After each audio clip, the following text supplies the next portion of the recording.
Hopkins. Councillor Humphreys. Apologies, Councillor Johnston. Councillor Kelly. Councillor Kitt. Councillor Leddy. Councillor Maguire. Councillor McCamley. Councillor McDonough. Councillor Mulligan. Councillor Mulville. Councillor Murphy. Councillor Newman. Councillor O'Brien. Councillor O'Leary. Here. Councillor Onumera. Councillor Quinlan. Councillor Quinn. Apologies, Councillor Redwood. Councillor Ryan. Councillor Sheehan. Councillor Shovlin. Councillor Smith. Councillor Tormey. Councillor Troy. Councillor Walsh. Okay. All right. Okay. So we go into the usual notice. All mobile phones should be on silent or switched off for the duration of the meeting. Please note that this meeting is being webcast. All members, please remember to switch off your microphone when you finish speaking. All members are reminded that the chamber is non-smoking vaping area. Standing orders will apply to all aspects of the meeting. Councillors are reminded of the provision standing order number 92 that all members are bound to act in accordance with the Ethics Framework Code of Conduct for local authority members to cooperate with the orderly conduct of meetings, direction of the Mayor, and in a manner that is respectful of colleagues. Members have been circulated with the agenda for today's meeting. Any member forming the view they have a conflict of interest in matters subject to today's agenda should now disclose same. Councillors are also remembered of provision standing order number 93 that members must bear in mind that discussions at council meetings are not privileged. No member may make false statements, impute improper motives, or use offensive or unbecoming words in reference to any member of the council, employee of the council, or any other person. Any member having made such statements or used such objectionable words are not explaining or retracting same or offering apologies for the use thereof when requested by the Mayor to do so shall be called upon by the Mayor to withdraw from the meeting. Members making such statements or comments may find themselves personally liable for them. Okay, so we'll go straight into item 1 on the agenda, which is the confirmation and reaffirmation of the minutes of the council meeting of 11th of May and proposed by Kieran Dennison. Someone on the minutes? I'll refer to that in a minute. So we're dealing with number 1, confirmation and reaffirmation of the minutes of the council meeting held on Monday, the 11th of May, proposed by Kieran Dennison. I wasn't there. Mary Camley seconded. So regarding emergency motion, that motion, I received 1 request for an emergency motion. That motion has been ruled out of order. Okay, so we go into number 2, and this is the item we finished on the last OP&F a minute ago, or a few minutes ago. So it's number 2, nomination, a request for nominations, visitor transient levy working group, and we'll go to John now, but in my opinion that this should be deferred for a proper discussion. But I'm in the hands of the meeting and go over to John. Thanks, Mayor. I suppose in the few minutes since we've spoken about this, it has occurred to me there is an economic SPC taking place on Wednesday afternoon. If members don't want to proceed with a debate today and a nomination today, and I did tell you earlier on that you can defer this to the July meeting, maybe the best approach is to refer this to the SPC, have a discussion there, we'll come back through CPG and then come to the July meeting, and you can have a full discussion and a nomination process at that stage. So that might deal with the matter for today. That sounds very sensible. So what do the members think? Do you agree to that? No. Right. Okay. Who have I got? Right. First up, I have Vivian Tormey. Councillor Tormey. Thank you very much. I'd actually indicated just to propose somebody for this, but I would actually be against that decision to refer to the SPC. The decision needs to come from all 40, and if we are to have a position from Fingal County Council in terms of if we're for or against this. They've outlined that it's 2 places, so we can't change that. So we need to be sending 2 people from Fingal, so that's all decided. And if we're sending them with a mandate, then all 40 of us need to decide that. But yeah. I also, I'm more than happy to just nominate people tonight to go forward and to have a discussion on that. I'm personally against additional taxes where taxed left, right and centre in this country, and I don't see any significant value coming from it. So that would be my own position on that one. Thank you very much. Okay, maybe I picked it up wrong. I thought the council were going to vote on it after all. Anyway, go back. I've 5 speakers now. Brendan Ryan, Councillor Ryan. I agree with your own sense that we should kind of have a proper discussion on it, possibly defer it. But another thing we could do in the meantime is if we could agree to send 2 observers to the meeting that's upcoming, and that would help us in our discussion in terms of where we might go after that. So if that's a possibility, interested in what people think. Sorry, Councillor Angela Donnelly. Thanks a lot. I think it's really important that we have somebody at that table, and I think waiting until the September OPNF meeting it's too far. I think that's too far away. I don't see why we can't have a discussion here and now. I don't know how big of a discussion people think this is. To me, it doesn't seem like any more of a discussion than a motion would be, and then we decide yay or nay. So I think we should just, rather than talking about it, let's just debate the issue, make a decision, and send the 2 reps. Okay, Councillor John Walsh. Yeah, thanks, Mayor. I suppose I probably have the opposite view to Councillor Tormey on the merits of the issue, but I'm in agreement that we should. I think we should press ahead in terms of, and the decision should come from the full council. So I think whatever position we come up with needs to be shaped by the full council. I don't think it can simply be done by the SPC. And I would just like to check that. Is there a time frame on this? Like, if we go to the SPC, is that coming back to the September OPNF? Because if it comes to the September OPNF, then we may not get to it at the OPNF again, and it may be deferred further. So I wouldn't like the can kicked down the road indefinitely. Yeah, July is my understanding, but John will answer in a minute. James Humphreys. Thank you. It's just an element of the discussion of why I think a strong kind of, especially a Dublin Council voice should be speaking about this issue, is that this very much, if it does proceed, needs to be a revenue stream for local government. It can't be a central government tax. It needs to be a levy, because the services that tourists and visitors to our county come are services that the council is supplying. It's clean beaches, it's street cleaning, and kind of wider as you go out further.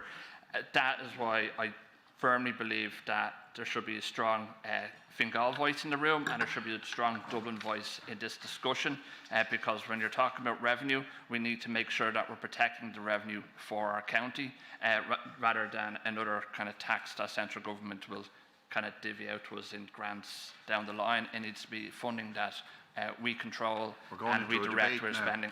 We're heading into a debate now. So, okay, Tony Murphy, and then I'll go back to John, and then let the room decide what you want to do. Tony Murphy. Yeah, just for clarity, my understanding is that we are to seek nominees for 2 positions on a levy working group, which is going to make the determination. I think we're going into a space here where we're actually debating the merits and demerits that the working group is going to unravel, if I'm correct in saying that, on a levy or not, or if there is, how much it will be, whatever. And I think our position needs to, and I understand, to choose somebody who maybe has a bit of experience, if we are going to choose it from the floor today, to nominate somebody that will fully understand exactly the ramifications of it, and that the information that we need is about the impact that will have on Fingal. Not Dublin, Fingal. That's our interest. So if more information can be afforded to us to help us make that decision, I'd appreciate it. Thank you. Brian McDonough. Yeah, I think Councillor Murphy is right, is that when we're selecting somebody, we need somebody who's aware of all of the issues, but aware of all of the issues across Europe where this is being deployed and where it's very successful. And I think as well, when we consider the person, we're looking for somebody who's going to be able to fight for us to get the kind of resources that'll maybe give us a little bit of wiggle room on issues like rent or property taxes or rates. And I think this is a huge opportunity. So I think we need to think carefully about what it is. But we need somebody who is going to be imaginative and open to the introduction and to raising of revenue in this fashion. And I think that's going to be really important for us. Right, back to John and Kieran. Right, we're wandering into a debate here. I'm sure you noticed. Kieran Dennison.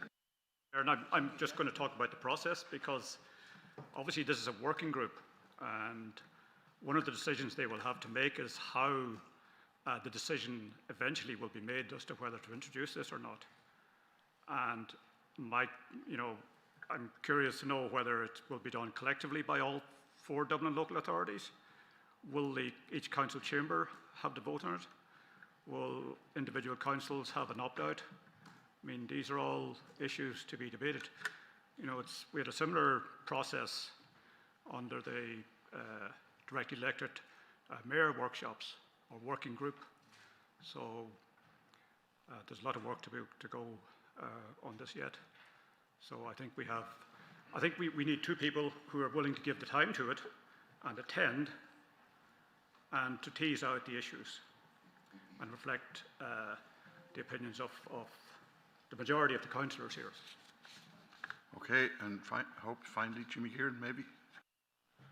Yeah, I think it's important whoever goes to it with an open mind, because as Councillor Dennison quite rightly points out, this is for discussion to see if we do adopt and if we do agree.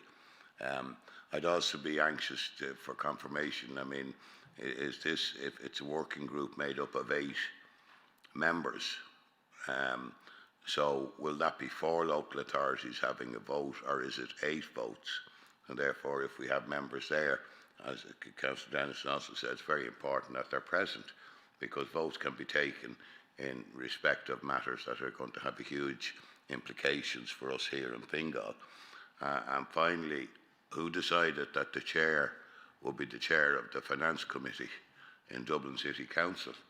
Surely that's something that should be decided by the working group when it sits down to nominate their chair, because usually in these things, if it's 4 all, the old chair might have a cast and vote. So I think it's very important. I certainly wouldn't be happy that we're going into something where the chair has already been predetermined. If you could give us a bit on that, I'd be very appreciative of it. Right, back to John Quinlan. So a couple of things there.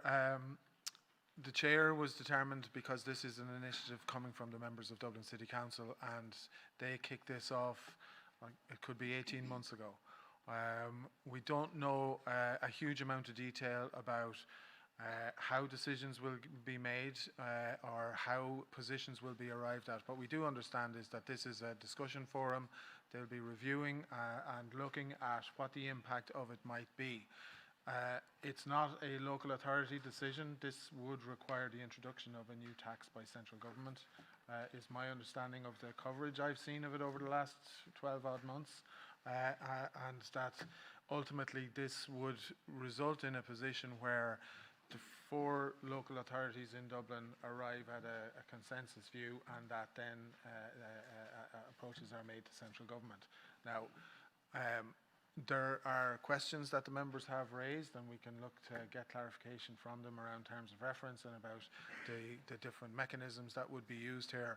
But our understanding of from what we've seen so far is that this is a group to come and look and to review and assess and to see what impact this would have on both the finances of the local authorities, but on the tourist industry and the accommodation in the tourist industry across the Dublin, and they are looking for all 4 of the Dublin local authorities to be represented. So, Mayor, what I had suggested was that it could go for a more thorough discussion in the manner in which we do policy. So we would go through the SPC, come to the CPG, and then come back to full council for a full debate and discussion at the July council meeting, and then all 40 members get to have their opportunity to input on that day. But if members want to have the debate today, then we're open to that. Okay, so you have 2 choices in front of you there. I'm in your hands. Yeah, Councillor Kieran. I think it's very important that we certainly relay to whoever your counterpart or whoever we're dealing with that none of us going in from Fingal or anywhere else to be patsies. If we're all going in on equal footing, well then we have a right as a group to decide who the chair are, in my view. And I would, if my colleagues are in agreement, I would like that view expressed and made quite clear to Dublin City, because this is hugely important. And I just would like that if we could take that away from the meeting. Okay, Councillor Dennison.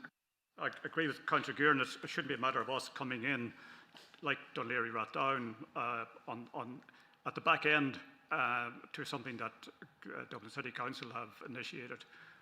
If they're going to form a working group, then when the working group is formed, then they should decide who the chair is. But whatever recommendation comes out of the working group, I can't imagine that any recommendation would be made without the members of this local authority having a say in it, whether it goes to central government or not. We should, as members, have a say in what the Fingal opinion is. Okay, Councillor Newman. Just Mr. Quinlivan's suggestion that it goes to SPC, CPG and back, that will give us a bit of time to work out the, the issues that people are picking up here. And like Councillor Dennison, wouldn't like to see somebody just gone out making decisions without this chamber being properly consulted. Thanks. I'm inclined to agree with Joe there and with what the director has suggested, but what did the room want to do? What do you want to do, councillors? So he's talking about dealing with this and having it back before us in July. Yes? This will be debated at the SPC. It will be debated at the SPC. I'm saying that as chairperson. Okay. Sorry, Angela Donnelly. Could I just clarify? My understanding was that we can't have an OPNF in July. Are you talking about bringing it to the full council in July? And is there time for it to go to the SPC and CPG before that? Yeah, there's the SPC on Wednesday of this week, and we can take that as an additional item. There will be a CPG before the July council meeting, and we'll have it back here at the July council meeting. And in parallel, I will look for clarifications from the City Council around the governance and the structure and the nomination of the chair and all the rest of it. Yeah, that'll be much better for the councillors. John Walsh. Just a point of clarification, really, Mayor. Can we nominate 2 representatives today and then have the debate at the next meeting? Well, up to the room. I've no. Yeah. Do you want to do that, councillors, or wait? Yes or no? Yeah. Okay. Right. Okay. So, Tony Murphy. I propose Councillor Gearan. Okay. Seconded by who? Councillor Owen O'Brien. Councillor John Tormey? Or sorry, John Walsh? There is a John Tormey. For an easy mistake to make, Mayor.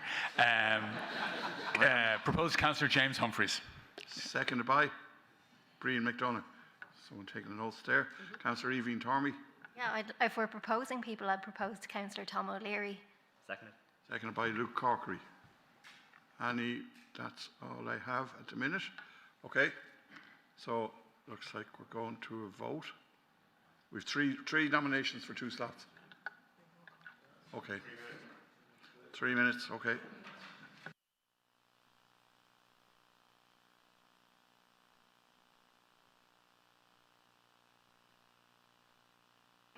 So you're going to roll call, and each person will call out the 2 names. Someone here has to call that out. Yeah, so one of the officials will explain the voting procedure.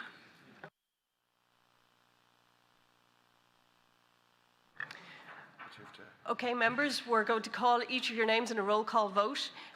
When your name is called, if you indicate the 2 names that you wish to vote for. So the names that you'll be voting for are Councillor Gearan, Councillor Humphreys, Councillor O'Leary. You might indicate when your name is called the 2 names that you wish to vote for. Thank you.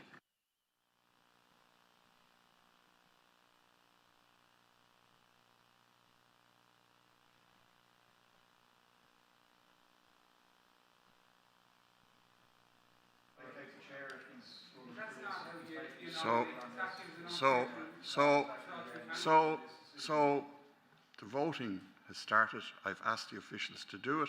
We're commencing. We're going to a vote. We're going to a vote. The mayor is speaking. We are in a voting process. We have taken nominations. We're going to the vote.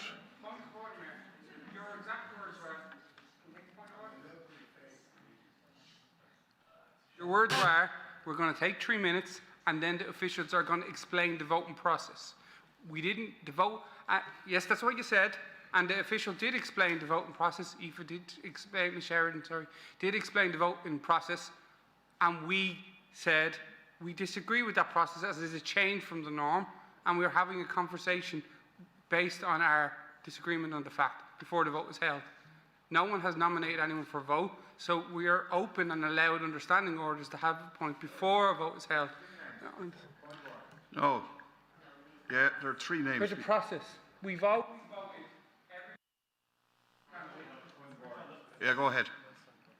Mayor, as has been the case with nominations previously, well, usually, Dean, the first, and through the chair, the first meeting of the new council, when we nominate members to all of the outside bodies, that's where your precedent is there, Mayor, because we effectively have 2 positions to vote for, so there's 2 votes per councillor, and that's exactly where it's coming from. Okay, there are 3 nominations made de facto. We took 3 minutes, and I've asked the official to explain the voting procedure. We're going to a vote. We're in it. We've started. It's of order in the middle of the voting process, but I'll let you go ahead. See? In the middle of a voting process? No. Okay. I have 2 more. David Healy, go ahead, David. Mayor, I think you should respect the fact that there's a diversity of opinion within the council as to the policy, and therefore what would be logical and most democratic would be to allow that diversity of opinion to be reflected in the representatives that we send to this committee. If we take a vote and have each of us votes for one candidate, then effectively we have a PR system in operation, the same as we do for all of the rest of our elections. And I would ask that you would respect the principle of PR, which is applied in the Constitution, which we apply in our local elections, and you would apply it to this vote. Thank you. Okay, I'm going to take 3 more, and then we'll see what's happening. John Burchell. By far the most common voting precedent when you have more candidates than places is an elimination vote first. And that's really what should happen here again. This seems to be very questionable change in the process, which, let's be honest, is going to favour the ruling group, and that's why this process, I believe, has been chosen. Thanks. The officials chose the process. Councillor Kieran Dennison. Mayor, of course, we could have a vote on the voting system, but each of us is entitled to select two candidates. So I want to be able to select my 2. Each councillor can select their 2. That's a democratic system. Right. Okay. After listening to all of that, I intend to continue with the voting as I commenced with 3 candidates before me, and I'd like the official to go ahead. Thank you. Councillor Cahill Boland. Councillor Mark Boland.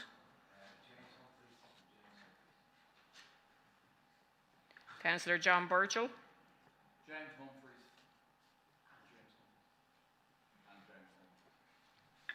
Councillor Dara Butler. Councillor Guerin and Councillor O'Leary. Councillor Sorry. Carboni. Yeah. Councillor Carboni Mangan. Councillor O'Leary and Councillor Guerin. Councillor Corkery.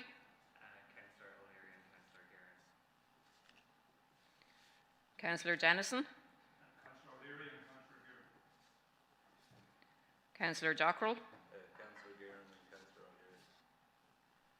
Councillor Donnelly. Councillor Guerin. Councillor Guerin and Councillor O'Leary. Councillor Hannafy. Councillor Haughey. Councillor Guerin and Councillor O'Leary. Councillor Healy. Councillor Humphreys and Councillor Humphreys. Councillor Hopkins. Councillor Humphreys. Councillor Kelly. Councillor Kitt. Councillor O'Leary and Councillor Gearan. Councillor Leddy. Councillor Maguire. Councillor Gearan and Councillor O'Leary. Councillor McCamley. Councillor McDonough. Councillor Humphreys and Councillor Humphreys. Councillor Mulligan. Councillor Humphreys and Councillor Humphreys. Councillor Mulville.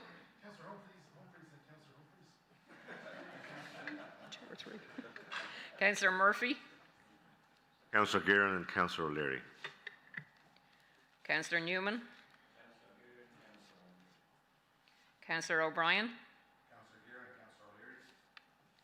Councillor O'Leary. Councillor Gearan, Councillor O'Leary.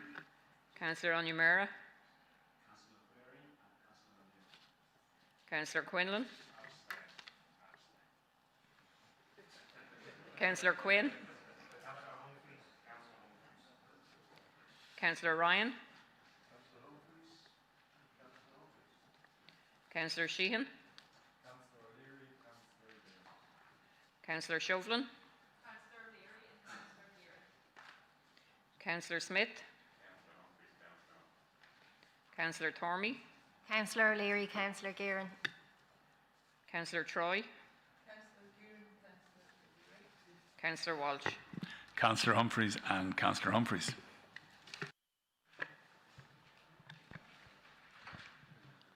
Point of order, Chair. Yeah, go ahead, Councillor Gearan.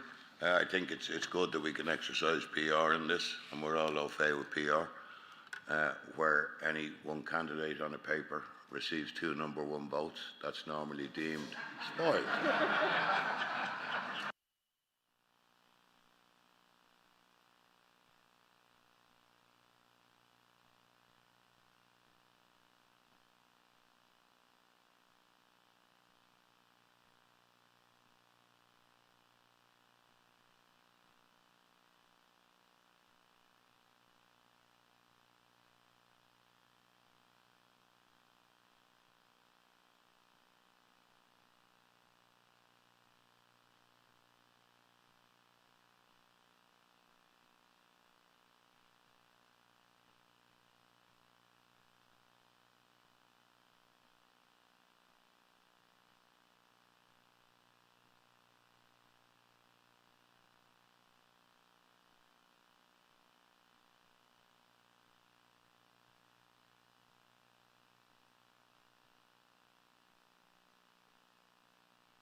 The results of the votes are Councillor Gearan, 20, Councillor Humphreys, 30, Councillor O'Leary, 20, abstentions 2.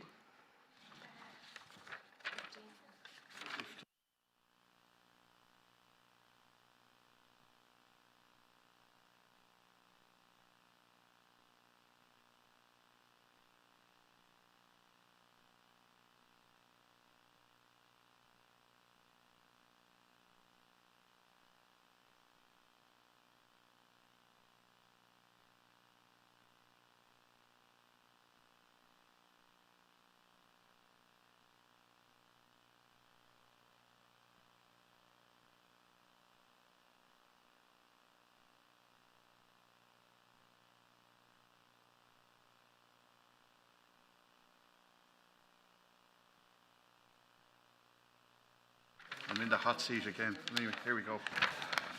Right, okay. We were requested for 2 names, 2 separate names, not 2 the same names. So the result is 20, 15, 20, 2 abstentions. They're the facts. We were requested for two names and one abstention. And like anything else is fanciful. You were requested to nominate 2 names, and you know full well it was pick 2 out of the 3, not give 2 votes to 1 candidate. That is not the process. and it's totally unrealistic. So the result is 20, 15, 20, 2, and 1 abstain, I'm told. That's it. So the two. One abstention. One abstention. Yeah, I said that. One abstention. So the two candidates I deem elected are Councillor Gearan and Councillor O'Leary. Well, you think so? Right. Yes, I'll take a point of order from Councillor Ryan. Thank you. The official was asked to announce the result, which she did, and she announced it differently that you've taken yourself to announce. You've announced something different than the official. Yeah. So the announcement of the vote from the official is the vote that ought to stand. The official asked me to, Jimmy Gearan. You know what? Councillor Humphreys is an extremely talented, capable individual. And this is creating dissent where we need to send unity from Fingal to this working group. And I'm happy to withdraw from the process and allow Councillor Humphreys take the role. I have respect for him, so I'm happy to do that. Okay, so I have to hold on now, just check with all these complications to make sure. So.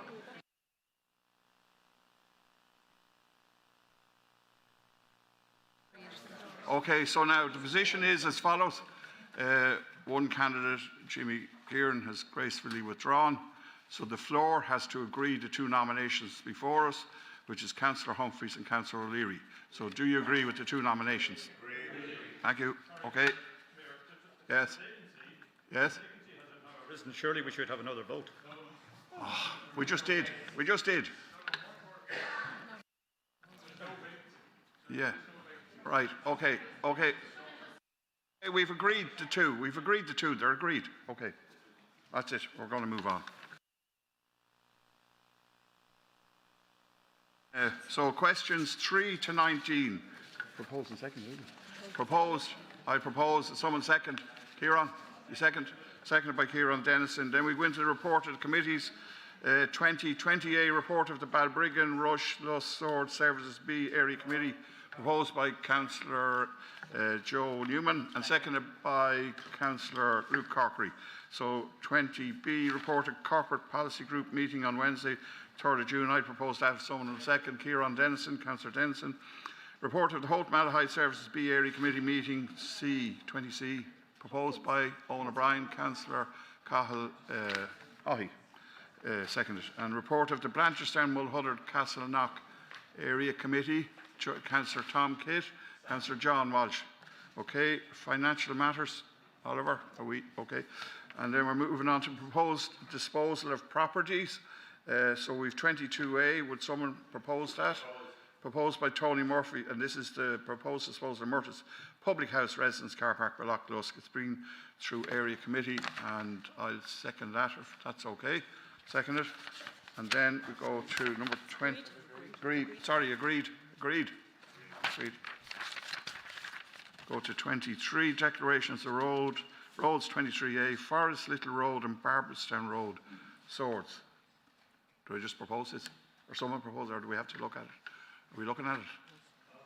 Proposed by Joe Newman, seconded by Jack Kelly. Okay, agreed? Agreed, yeah. I haven't got my list in front of me, sorry. So we're rolling on to 24, flavours of Fingal planning licence. This is a presentation, or what are we doing with this? Or have you all seen this yet, or not? Area Committee seen this? I don't know. Right, we get a short presentation of this for whoever hasn't seen it. Might be of concern to other councillors. And this is the Fingal, it's the planning licence. The planning licence.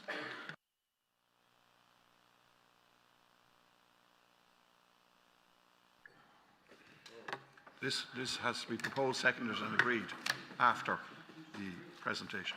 You can just agree the planning if you want it. Yeah, but you've seen the presentation, Dean, so.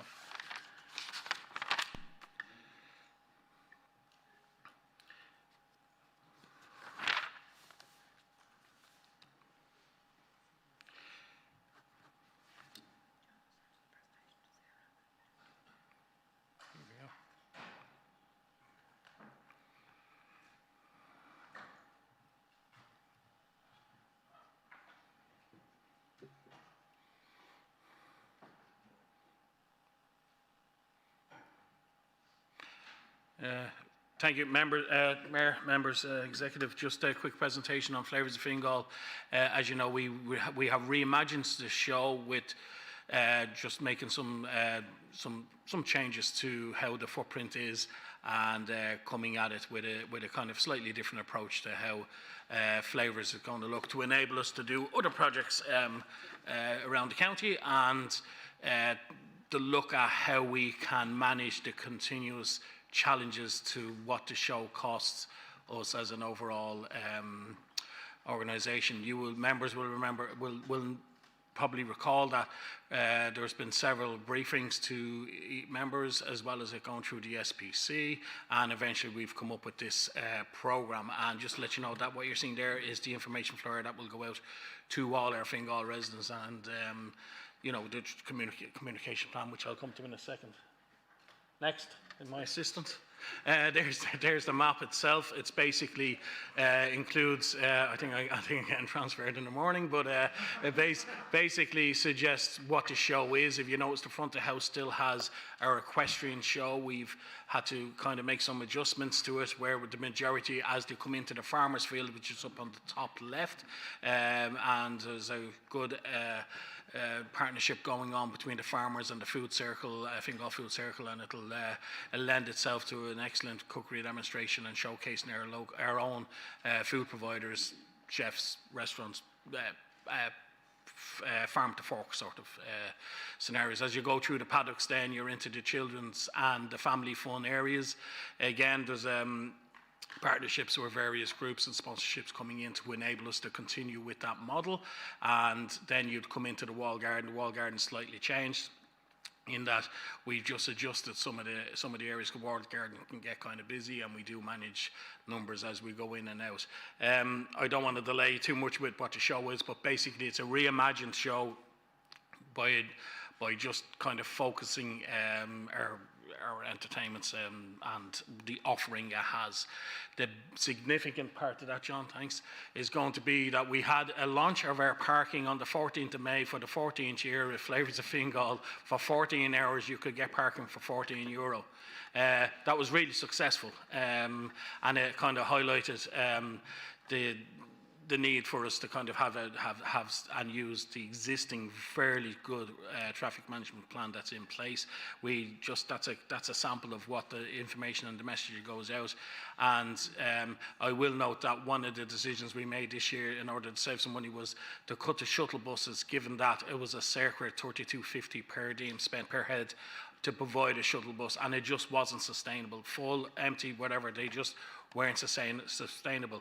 If you include the fact that we provide buses to other communities around Fingal, heading out to the west of the county, from just going into the communities to provide them, you know, we get up to almost a €35 per head, and we just had to look at that on an overall basis. We have successfully had conversations with Irish Rail and Go Ahead, who are the main bus going into Portrane Donabate, about providing additional services. But the Irish Rail have been very much proactive in they will do it like they would do with other events for us on it. It's a kind of a ticket-led basis, but we'll also have an additional what they call specials, which can take up to 1,400 people on the traditional train.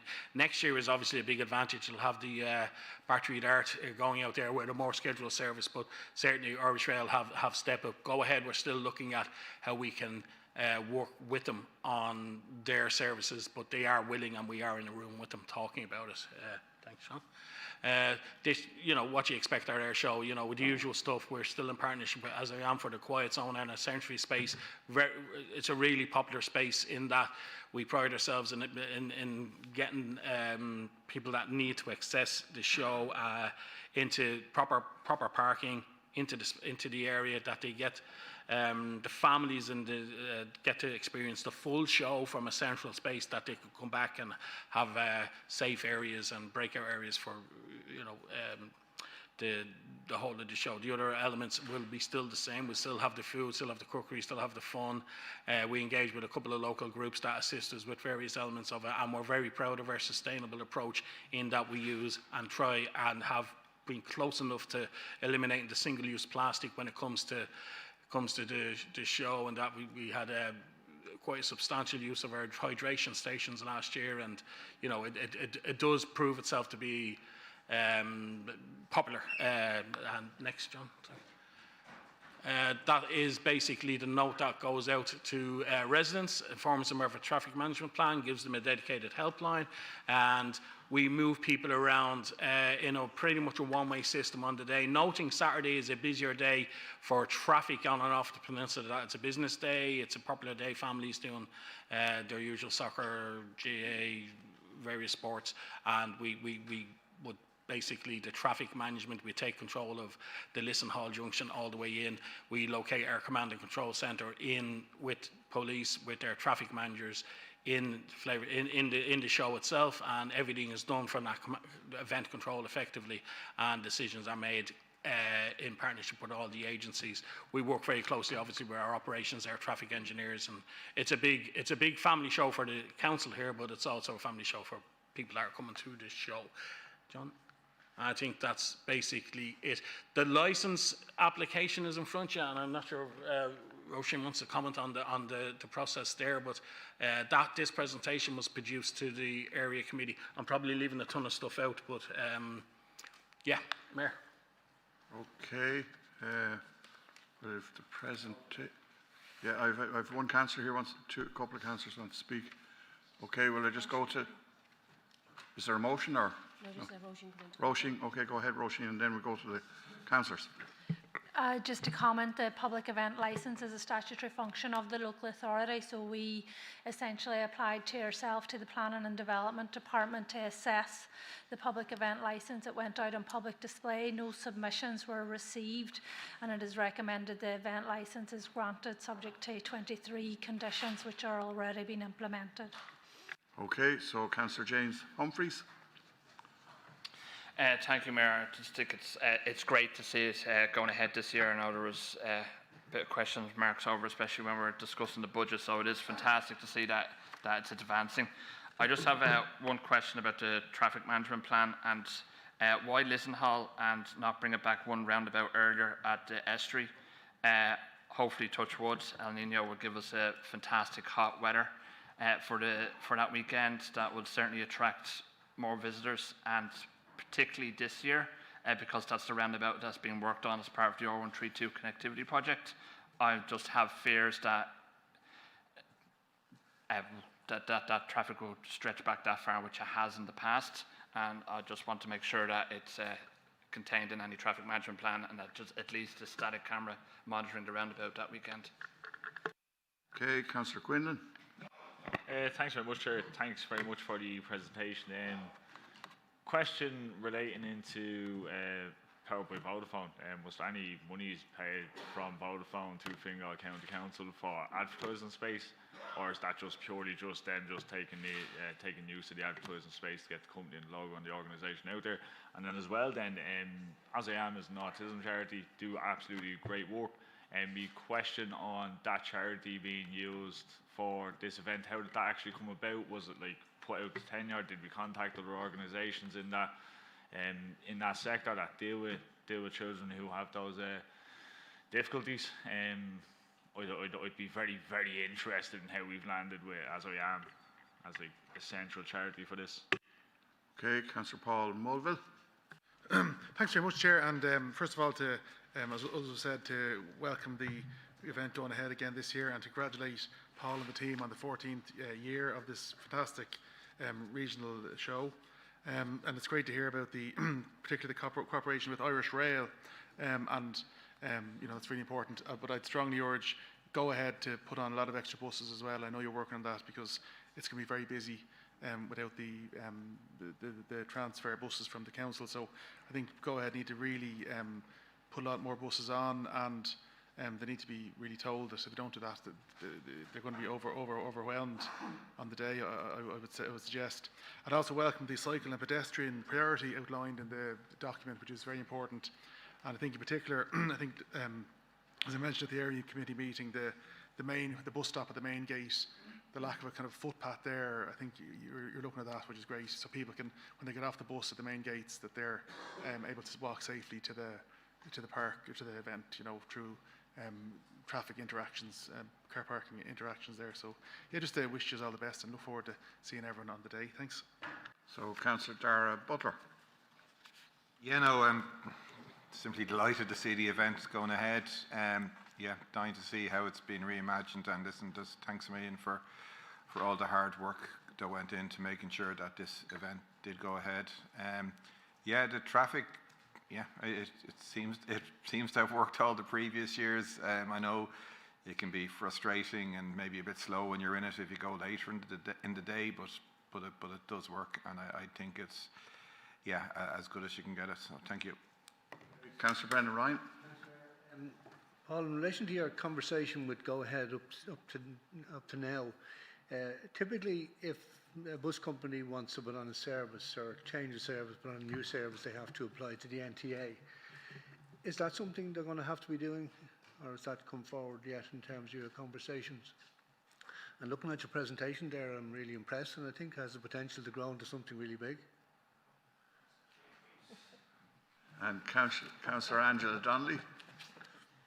Thanks a lot, and thanks for the presentation, and it's great to see the line-up for this year. It is an awful pity about the buses to Dublin 15, and I understand the cost is prohibitive, and it is great that we have a Blanche Fest this year, so there is an alternative, but it is out of people's reach in Dublin 15 if they don't drive, because public transport between both sides of Fingal County Council is non-existent in terms of a direct transport link. You'd have to get 2 buses, so that is a pity. Thanks. Councillor Darren Jack Kelly. Thank you, Mayor. I just wanted a quick word to just say congratulations to Mr. Barnes to having this continue. It's really important for the community and for Fingal, of course. And I hope it, and to his team as well, who's done great work, the team underneath him. And I hope it continues indefinitely for the future. Thank you. Okay, we'll go back to whoever now for answers to the various questions posed there. Thanks, Mayor. I will be brief. Councillor Humphreys, the Lisson Hall Junction and Traffic Management Plan was originally designed by a professional company we brought in to review the whole package when there were some incidents there, particularly around delays. That Traffic Management Plan has been very effective in that we take control of Lisson Hall. It's deliberate. We don't need to take control of the estuaries because we install almost 16 CCTV cameras along the R132. We get access to the motorway ones, and we have other cameras in other positions and information. A control room lives on data and information, and I think you can appreciate that. So we're confident in the plan that's worked for several years, and I think it's right and proper that we remember when it didn't work, but it is a reasonably good one. And what's going to assist that is that we have ticket sales for car parking. You'll be given a time to arrive at. Now that's usually stuck to about 80% of the time, and that helps us in getting people in and out of the venue. The one-way system, and again, using professionally trained Chapter 8 road intervention company to do that does help. Councillor Quinlan, Vodafone are sponsors and they pay sponsors. Regards to As I Am, we use community support, autism support and various neurodivergent support groups. For example, in Hout, we use the Hout Sutton Autism Awareness Group to help us with the Maritime Festival. So where we go. However, Flavours is so big, we need to engage a company. We've been working with As I Am for, we've been engaging with As I Am for kind of 6-7 years now, and they bring in a staffing and they're in a place. Was it procured and tendered? We didn't. It's done free of charge, so it's not a cost to the show, and we provide volunteers and I hope that answers how it was. It's just that they are a big player in the space. There are notable other players there, but we have worked with them for 6 years, and we find the model works for us from an event.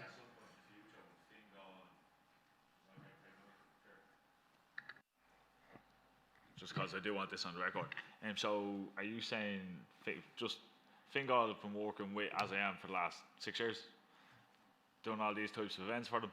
Would Fingal look at an alternative organisation, an alternative charity that specialise in this area and maybe run an event in the future with that charity and with that organisation? So I'll take your comments on board. Like anything we do, we look at it, we assess it. We always have a post-event debrief on how the event works for us.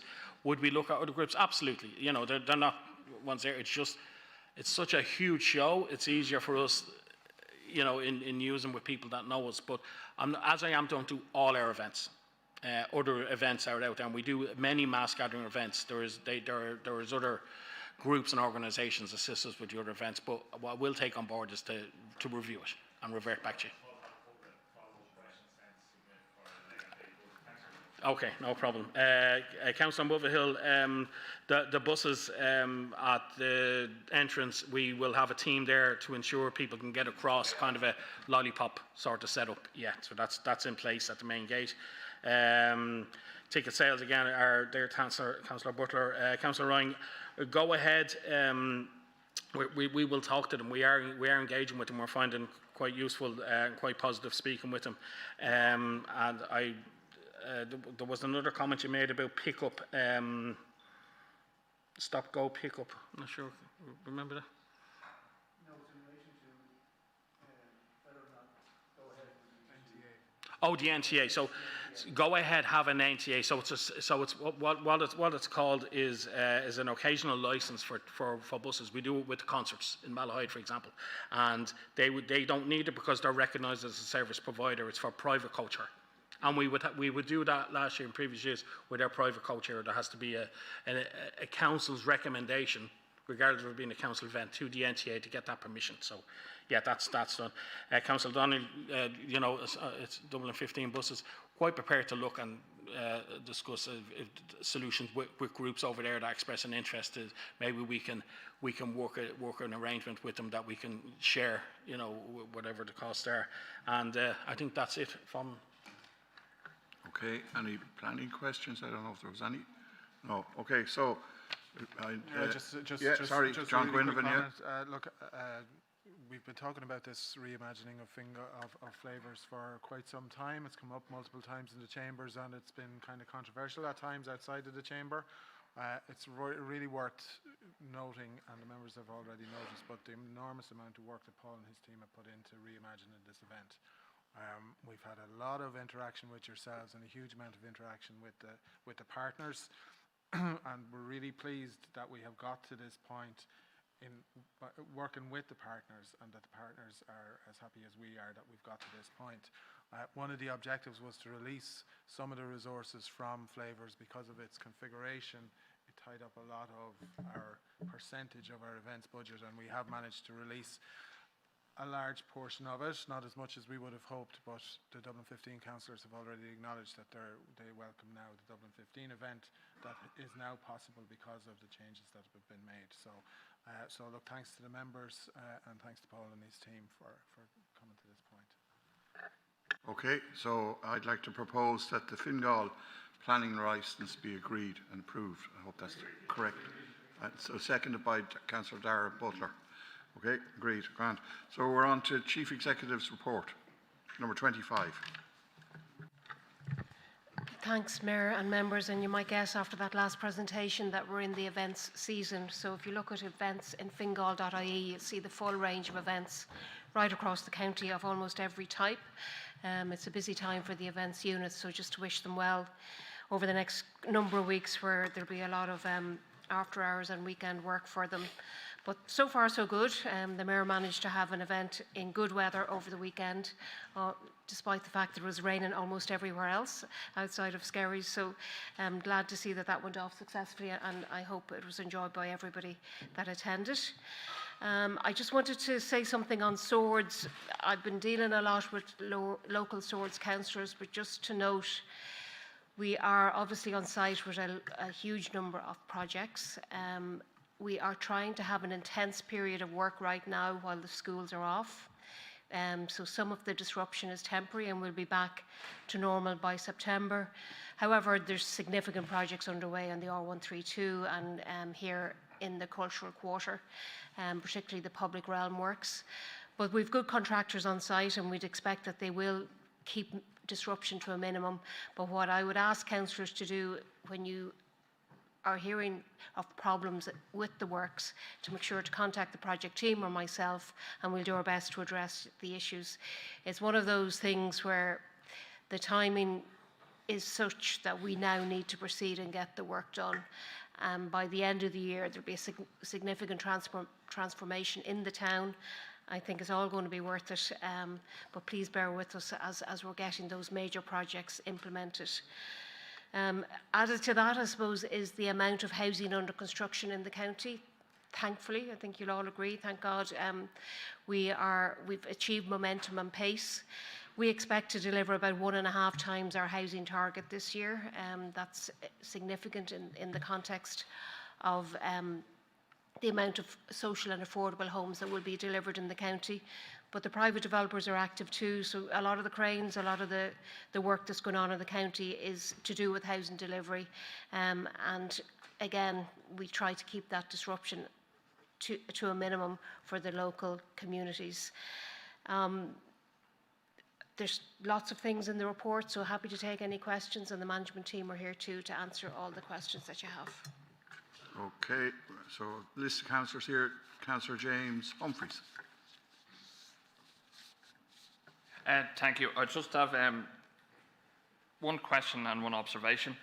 Just with the amount of house building that the council has done and is doing with its various stakeholders, can I just seek reassurance what happened with Fingal County Council there recently of a last-minute switch from social housing to be then put onto the private market isn't possible under the various contracts that this council has with various developers. And then I just have one request that the events in Fingal and Explore Fingal websites will be closer aligned. An awful lot of people visit this county for events, and the fact that there's 2 different websites promoting 2 different things, when in all honesty they're both very similar, needs to be addressed. Thank you. Councillor John Burchell. Thanks for the update. In relation to the increase in council rents, the differential rents, the 2% increase in, from 12.5 to 14.5 is translating to 25% plus rent increase in the weekly amount paid by the tenants to the council, and is causing significant hardship of a number of representations. In particular, the HAP tenants, as was flagged, at the Housing SPC and in this chamber, are suffering badly because they're all paying top-ups on top of the HAP payment that the landlord gets from the council. So they've seen their council rents go up, and in a couple of cases, the council's HAP payment has gone down, requiring an additional top-up by the tenant, so a double blow. So really, the impact is quite severe on some families. I'm hoping the strategy here isn't to undermine the differentials rent system, to kind of move towards a cost rental model, which seems to be the preferred option for a kind of the neoliberal view of social housing. So I'd like the manager's comments on that, please. Councillor Joe Newman. Thanks very much, Mayor. Yeah, just want to welcome the work on the housing and everything that's going on, and everything's going in the right direction. I understand with all developments going on, Culture Court, Public Realm and things like that, there are traffic issues. However, in some days I've come up and down there and I haven't found it as bad as certain times in the evening. Hopefully with the school holidays coming up, there'll be a bit more latitude for the work to go on, and there won't be as many probably comical sort of complaints about it. I'm just talking about one specific one that seems to be able to make a nice little story out of it. While it's humorous and that, I just want to acknowledge the work that's going on and the efforts being put in, and it's for the benefit of the future generations of swords, and I'm quite happy to put up with a bit of inconvenience along the way. I'm happy enough with the Flavours of Fingal that's still going on, reimagined as it is, and hopefully it'll be as successful as before. But I just have one little concern. I've heard rumours about the vintage picnic being relocated from Swords, and I have concerns about that. It's been very successful, and you know, we're the county town, and we don't have much going on in the town itself, and I would hate to see that be taken away. If there is talk of move to another area, maybe we could have two sort of events to cover both areas. Thanks.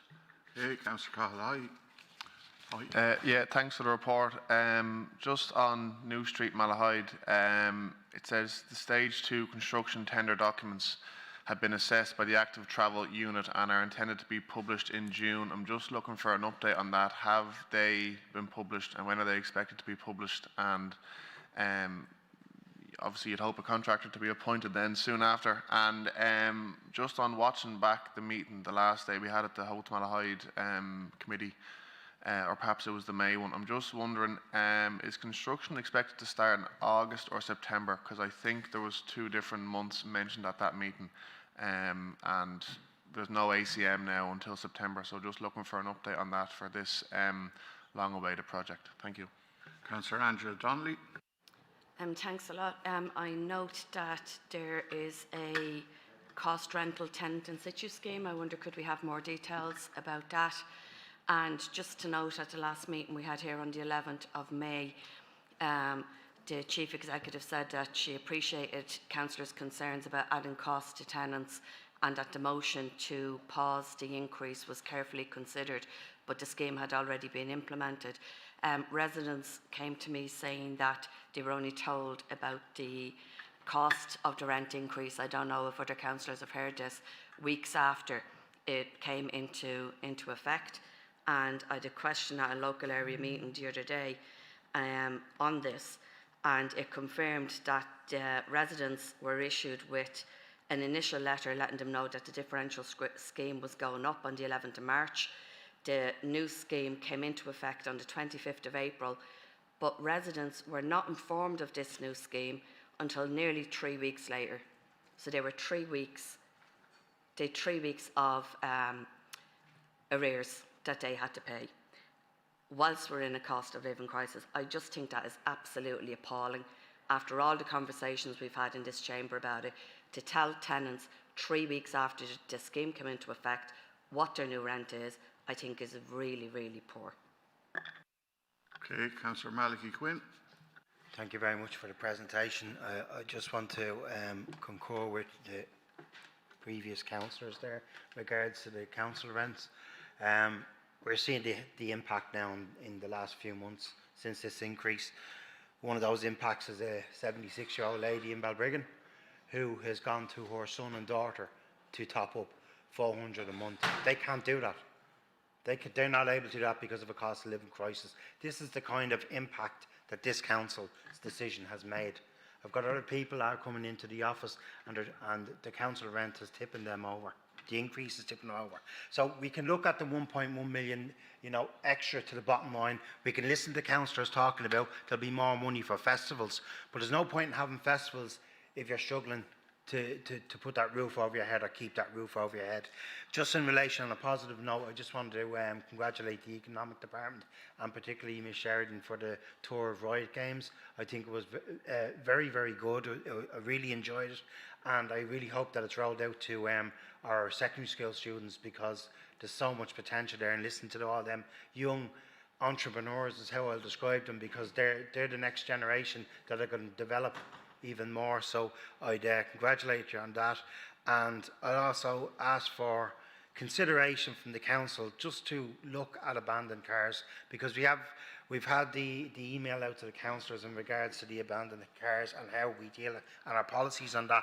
But we're looking at vans, cars that are being parked there, and because we can trace back the owner of that place, the owner of them cars and vans, that we can't remove them. But one particular van that I come across on a daily basis is causing obstruction, and young kids that are coming out on their scooters on the way to school, you can't, there's a blind side, you're coming around the corner, you're coming down the road, and you cannot see these kids coming out. There has to be a health and safety measures involved as well. Thank you very much. Thank you. Councillor Luke Corkery. Thanks, Mayor, and I just want to welcome the Chief Executive's comments on the various works happening in Swords, and I just wanted to say how helpful and responsive the team have been in relation to councillors' queries. Just in relation to lifeguards and cover, I accept that we don't have capacity currently to have cover on a daily basis throughout the month of June, but I do welcome that we do have that daily patrol throughout the rest of the summer. I'm just not comfortable, I suppose, with the thought of not having patrols during busy periods. Obviously bathing season includes June. The schools are off, and we've obviously seen during the recent heat wave how packed our beaches have been throughout Fingal. But I was just wondering, I suppose, can we explore more incentives, be it financial or otherwise, for lifeguards next year? What do we pay them, for example? How does that compare to, say, Meath, DCC, DLR, etc.? I'd welcome your response on that. Thank you. Okay, Councillor John Walsh. Yeah, thanks to the Chief Executive for the report, and just to say, I just attended an event that the Mayor was there as well for the launch of the Shanquey Microforest project at Blakestown Community School some weeks back. Just a hugely successful event. It was inspirational, I thought, in the way it involved young people and the educational community there in Blakestown. And just to say, well done to everyone involved, particularly the arts department. Just to say a word, something that came up under the last Chief Executive's report was the difficulties that arose over the location of the construction compound in Auburn Green. I want to acknowledge the work that was done by the Active Travel Department there in reaching a compromise with residents to reduce the size of the compound, even though it wasn't possible to find an alternative location. Just to note, the residents engaged with that in a very constructive and reasonable way, and met directly with the Active Travel Department on it. And I suppose just in terms of learning lessons for the future, it would be important that in projects like that, the location of the compound is included in the public consultation, or at the very least is flagged to public representatives and to the local community in advance. Because I think where we want Active Travel Works to go ahead, but we also just want to ensure that we avoid any difficulties and obviously any potential issues or damage to green spaces. Thanks very much. Thank you. Councillor Joan Hopkins. Thanks, Mayor, and thanks for the report. I just wanted to say, with regards to the Swords Cultural Quarter, it is absolutely flying up and progress is great, and it is going to make a big difference to Swords. Just also wanted to say thank you for the response about the restaurants and cafes that are going to become available, and that every effort will be made to make sure that they are local companies being supported, and that we wouldn't have, I think in my opinion anyway, it would be a disaster to have a San Francisco based coffee chain in there. So the fact that we have stated that we would have somebody local, that would be absolutely fabulous. With regards to the derelict sites register, I'm really depressed about it. I had an email today from somebody who has a house beside them that is now rat infested. It's been vacant for 15 years. I tried to get that on the register 2 years ago. 2 years ago, I tried to put 3 houses in the same estate in Portmarnock on the register. They're still empty. We have 26 properties listed on the derelict site register, when we know, according to the census, there's about 4,000 empty houses. I don't know what's happening here, but we have a housing crisis. There's people looking for homes, and every estate you go into, there's houses empty. Now, they're in different states of repair. Some of them are private, some of them we own, but there has to be some way we can get that census data and start cross-referencing and getting more homes on this register and more owners contacted to make these homes available. Thanks. Thank you. Okay, Councillor Dara Butler. Yeah, no, just to thank you very much for the report. Yeah, no, just to agree with Councillor Newman with regards to the Vintage Festival. I'd be very sorry to see that lost from Fingal, or sorry, from Swords and the Dublin North part of Fingal. And yeah, I agree with Councillor Newman that, and I suppose we've always said this for a number of years, that it would have been great if there was a Vintage Festival on both sides of the county. Thank you. Councillor Darren Jack Kelly. Thank you, Mayor, and thanks for the Chief Executive's report. The biggest concern I have, that's probably not part of the report, but I'd like to mention it today, if I may, is that there's been a significant archaeological find at the castle, predating Swords Castle, and I've been advised that it can be preserved in situ. What I'm looking to really ask for is, can we look at preserving the site for viewing as part of the cultural quarter? I am advised as well that it's made of mud, but I'm also being advised that mud buildings can be preserved. So I'm hoping we could look at that. Thanks very much. Councillor David Healy. There's some important updates on the bus stop enhancement programme in the Chief Executive's report. And there is a difficulty, I suppose, from the point of view, I think it's come up at all of the area committees when I look through the minutes. The scale and the speed of the programme is remarkably slow. Very small numbers of bus stops being addressed. But in particular, the requests for shelters don't seem to be turning into shelters. So we're getting bus stop improvements to the footpaths, which are vital and essential, but we're not availing of the opportunity when we're there to provide bus shelters, including in locations where the need is very obvious in terms of large numbers of people waiting for the buses and very exposed locations. So I'd be grateful maybe if that could be put on our area committees for discussion, but also in the context of the amount of money coming from the NTA is really very small in comparison to a county the size of Fingal. So I think it's something we need to look at in our budgetary process as well. Thank you. Councillor John Smith.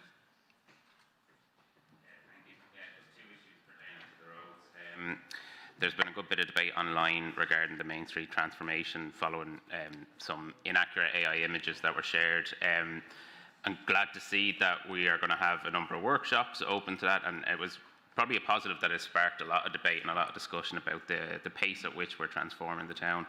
Just, are those workshops enough is what I'd like to know. A good few people have contacted me already feeling demotivated, not wanting to attend because they don't feel like consultation transforms into change.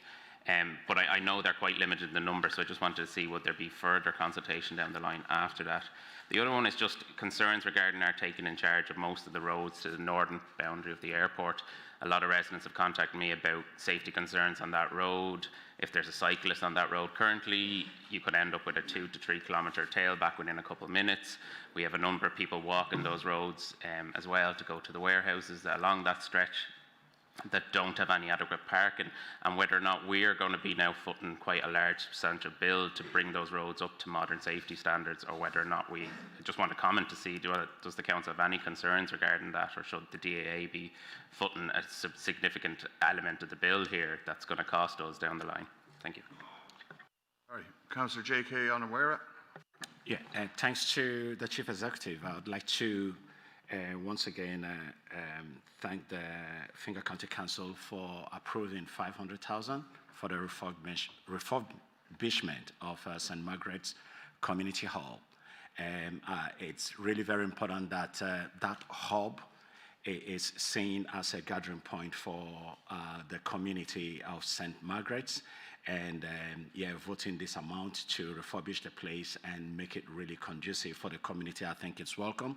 Secondly, I would also like to thank the staff of the Integration Department as well as the Community Department for facilitating some fantastic Africa Day programs in the course of this year, last month. So thank you. Very good. I attended one in Lusk. Not sure if it was somewhere else, but it was very good. An Africa Day event. Councillor Patrick Quinlan. Thanks, Chair. Thank you very much for the report. Literally just have a question in relation to the contracts awarded up to the end of May. I'm looking at a contract awarded to Jean J. Cairns Development Limited, providing new access from the road, providing laneway connecting road to Dunsink Pump Station. Has that anything got to do with the Dunsink area plan? And if so, just what was the work that was actually carried out? Okay, Councillor Mark Boland. Thank you very much for the report. I just wanted to commend the Operations Department for all the work they're doing within my area of Rush, Lusk, Donabate, and especially the recent installation of the eco-toilets out in Donabate. But I do want to make it noted that there was severe vandalism today done on Rush South Beach and the public toilets down there, and we've seen them burnt out as we approach the summer season. And I would just hope that we would be able to sort of move forward and get some work done on these. But I think it's a bit of an overall issue we need to look at across the county, that there's too many of our, wonderful new facilities being burnt, and a lot of vandalism, which is costing huge money. And I think that needs to be a greater debate on that. But I did just want to raise about the Rush South Beach, and summer season is coming soon. Thank you. Okay, Councillor Breda Hannafy. Thank you, and thanks for the report. Now mine is, again, just regarding bus stops, bus shelters. Just reading it there, there's only 6 that are picked for Dublin 15 area, and there's some of the most exposed areas, I think, within Fingal are out that way, and if that could be increased, please. And again, just on the rents, like my other colleagues were saying, arrears were just imposed on them. The letters, they were sent for April, they didn't receive them till May. Next of all, they have arrears, they can't settle arrears. And just one very sad case, a lady has actually had to open up her fire. Now she can't even heat the house, and it's just opened up a fireplace to try and heat one room. And I think it's dangerous, and it's terrible sad that it's come to that. Thank you. Okay, Councillor Gráinne Maguire. Thank you, Mayor. Just a couple of queries. The first one in relation to housing and homelessness. And I don't think there's any councillor in this room that doesn't get numerous reps every hour of every day. And it can be quite challenging for us that we're sending in the rep and we get the same answer.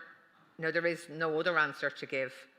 I don't know whether there is something that we can be provided with that can give us a little bit more advice into how we help the people that are coming to us in dire circumstances, certainly when they are at risk of becoming homeless. And I think if there's anything that the Housing Department can give us just to help us to alleviate the amount of reps that we're sending in, that we can actually give them the links, the reference numbers or whatever, that our phone numbers, whatever that might be, to help these people that are in dire need. I also just want to follow up in relation to bus shelters. There has never been more of a need for more bus shelters right across the county, and the minimal amount that's been offered to try and provide these services is not adequate. And if there's something that we can do to assist you in applying for more money, tell us and we'll do it. And then finally, there's just an issue in Lusk. There was severe flooding yesterday that encroached on a private house, and there was huge work done last year in relation to the storm drains, and that obviously didn't work. I'll send on the information. I've just got another update on it. I'll drop you an email in relation to it, Miss Murphy. Maybe if you can just follow it up for me. Thank you. Okay, I'll just say a few words. I want to compliment, obviously, the events team who worked very hard over the weekend in Skerries, but they're out everywhere. And we I think we kind of take them for granted, because I came in here early this morning and I met a lady who was in Skerries nearly all day yesterday, clocking in here, going to her work this morning. So they're working day and night and giving a lot of joy to people, and I think we should compliment them and acknowledge that. Today, on the positive news front today, I was with the Chief Executive and the housing team, and we were marking the 1,000 affordable home constructed, given out, occupied, sets of keys given to people, 1,000 affordable home in Fingal, over in Balmoston and Donabate. I met a very nice man there. He brought us into his home and showed us around.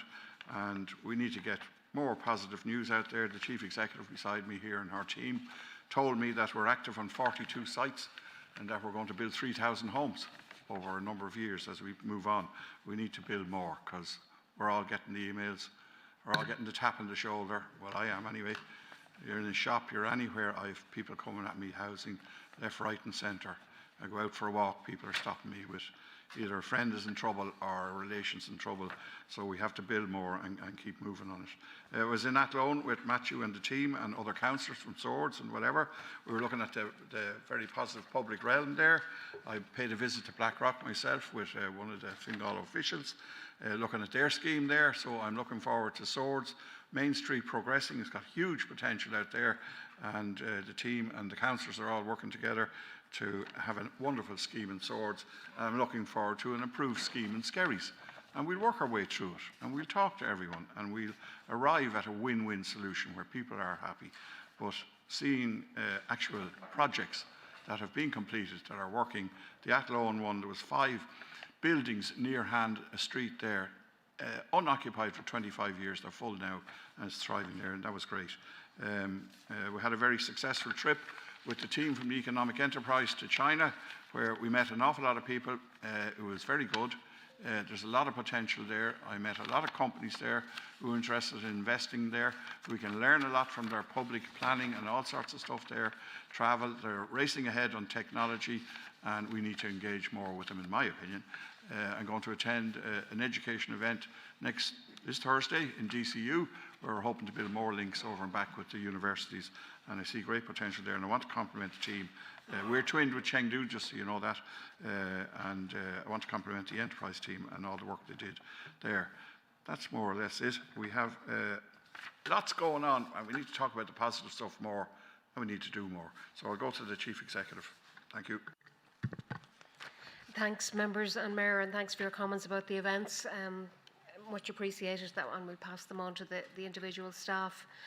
In relation to home building and social to private in Carlow, I wouldn't expect that would be an issue that would arise here. We would have our funding in place for social housing, and we'd intend to deliver any units that we've identified for social as social housing. I take your point about closer alignment between websites, and that's certainly something we can take away and look at. A number of councillors raised the issue of the differential rent and the recent increase. I suppose first to say, no, there is no intention to undermine the differential rent scheme. Bear in mind that our current differential rent is 14% of net income, and the affordability index for cost rental would indicate 35%, so there's a significant gap there. But I do appreciate when costs go up, it can be difficult, and we are willing and able and will welcome any contact from people who are experiencing hardship.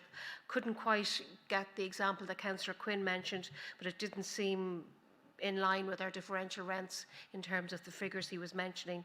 So I'd ask him to give us details on that particular family. But again, anybody who's experienced hardship should make contact with us. I suppose the same would apply to, just to jump to the end, Councillor McGuire mentioned what can we do about homelessness. Every potential homeless situation or anybody experiencing homelessness is a very individual thing.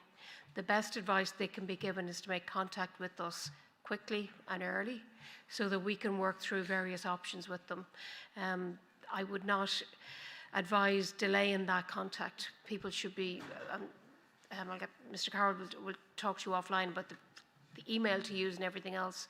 That contact should be made with us initially, quickly, so that we can bring them through the process. It isn't a perfect or ideal situation to find yourself in, but we do have good staff to assist, but ultimately the solutions are difficult and scarce, I suppose, but we do our best as a team to be very sympathetic to everybody and offer them the best option that is available to them. So again, advice for every councillor: rather than engaging bilaterally with them, they really need to contact us so we can begin the assessment process. On the vintage picnic and Swords, I didn't think there was an intention to cancel one or to introduce a new one at the expense of another one, so I might come back to that. Will you come in, John, on that, please? Thanks. And Mr. Story will come in on New Street. On the lifeguard cover, we'll ask Sinead to come in on that issue, but it is, the people that are available to us to be lifeguards have a particular lifestyle. They're typically doing exams, and that's the main issue in terms of providing full-time cover in June or outside of the bathing season. In terms of pay, I think there's a standard pay across the country. Some slight differences. Okay, Sinead, you come in on that. Take your point about the builders' compounds for projects. We can certainly look at that. Great progress made with the derelict sites register in terms of the team that are working on it now, with 119 notices issued. On particular properties, you can find that that's to do with accumulation of sites. So I'd expect if those properties have been reported to the derelict sites team, they'll be making every effort to try and get them onto the register, but it isn't always straightforward. On the archaeological find here at Swords Castle, I suppose we have been aware of that for a number of weeks. We've been taking all the appropriate steps. We do hope to mark it in some way that's appropriate, but we're taking all the advice from the national department, and they're telling us exactly how we should treat it. So we'll bring you further details when they're available to us.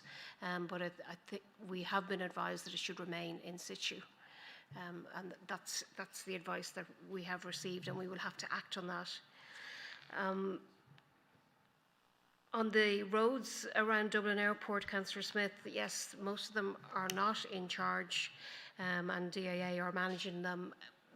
We would be anxious to deliver cycle lanes on some of the roads at least, so that's a conversation to still be had in terms of what the plan might be for delivery.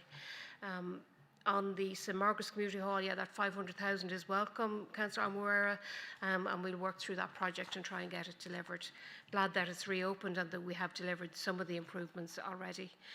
Councillor Quinlan, the works to the ramps at Dunsink are to do with the landfill management plan, the old landfill that was there, and not to do with the new housing, which is on a different site.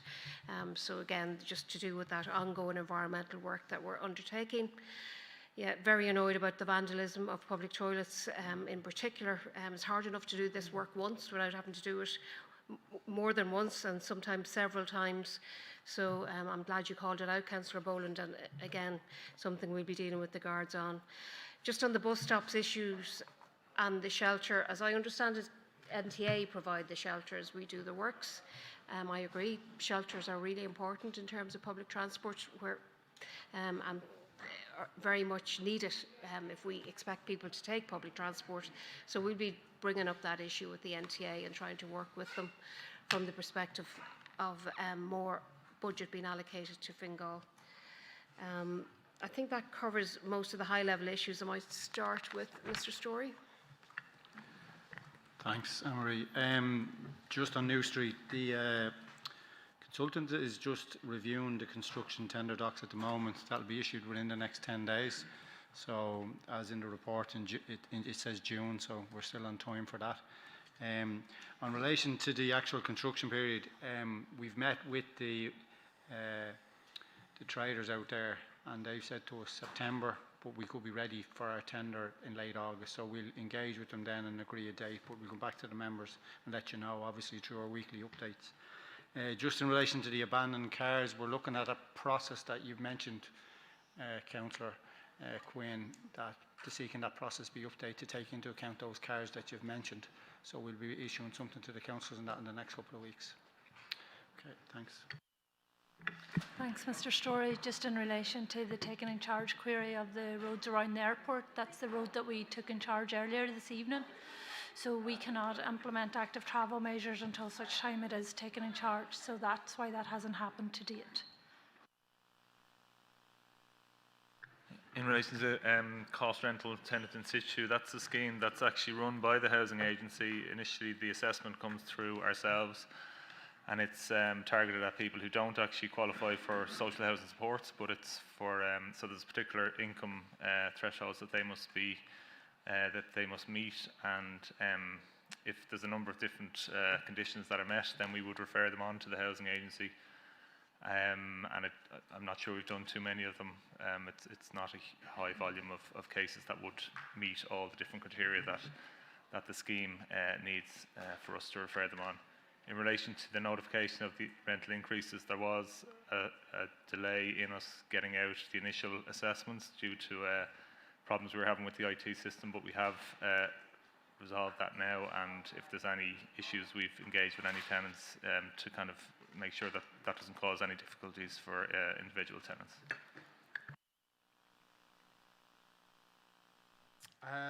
So thanks, Mayor. Just again, all members, just to acknowledge all your positive comments about events. They are starting into the really high intensity period, and don't forget, it's not just the events that they run themselves, it's they support the events that all of your communities run festivals throughout the summer.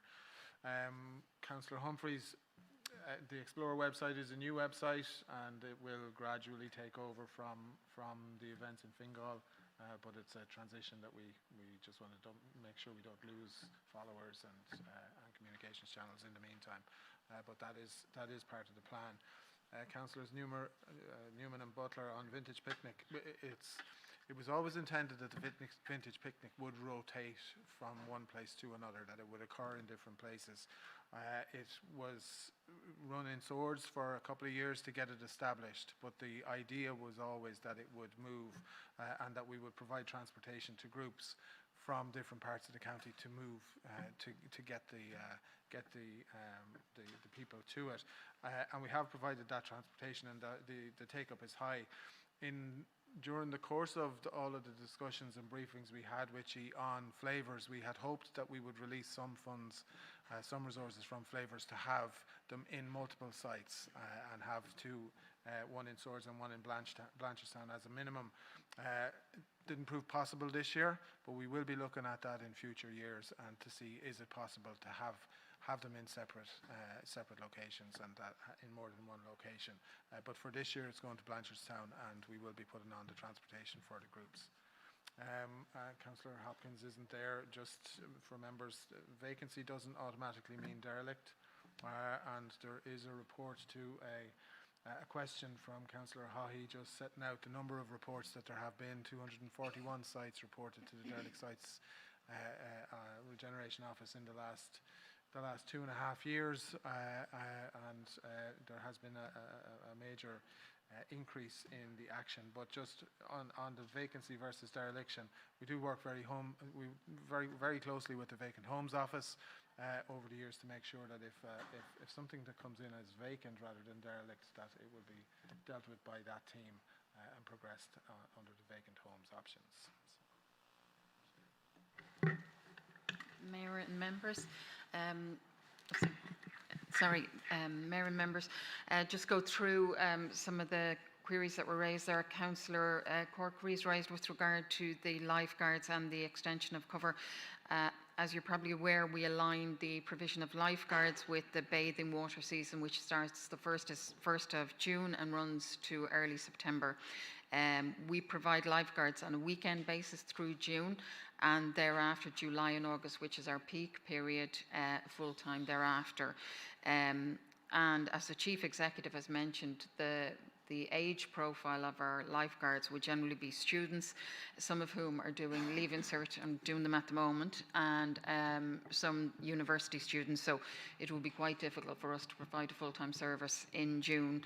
However, at the end of each season, we do a review of the whole service as it's been provided, including metrics that are coming back from each of the lifeguards at each of the stations, and we'll review everything at the end of the season, see what we need next year going ahead.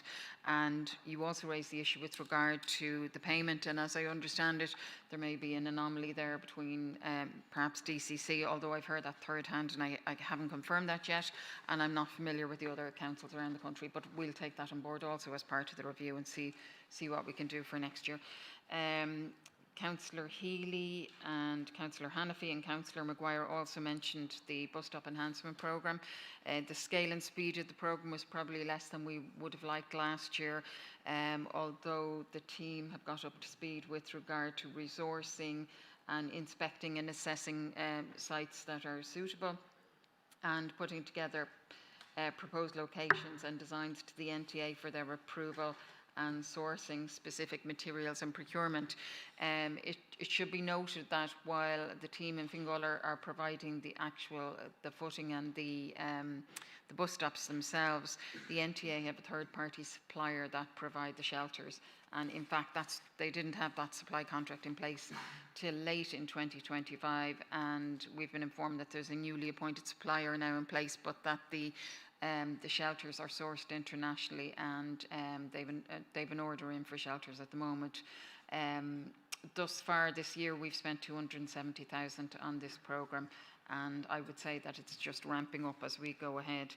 And then the final point was raised by Councillor Boland with regard to the damage to the toilets in Rush. It's also happened elsewhere in the county, and I think it happened at the weekend. Significant damage done, and it wasn't just opportunistic vandalism from what I understand. It was very, very much planned, costing tens of thousands of damage, and we're just deeply disappointed about it. And as you can imagine, we're looking for all the money we can get, and we can think of better ways to spend taxpayers' money than replacing or repairing such toilets.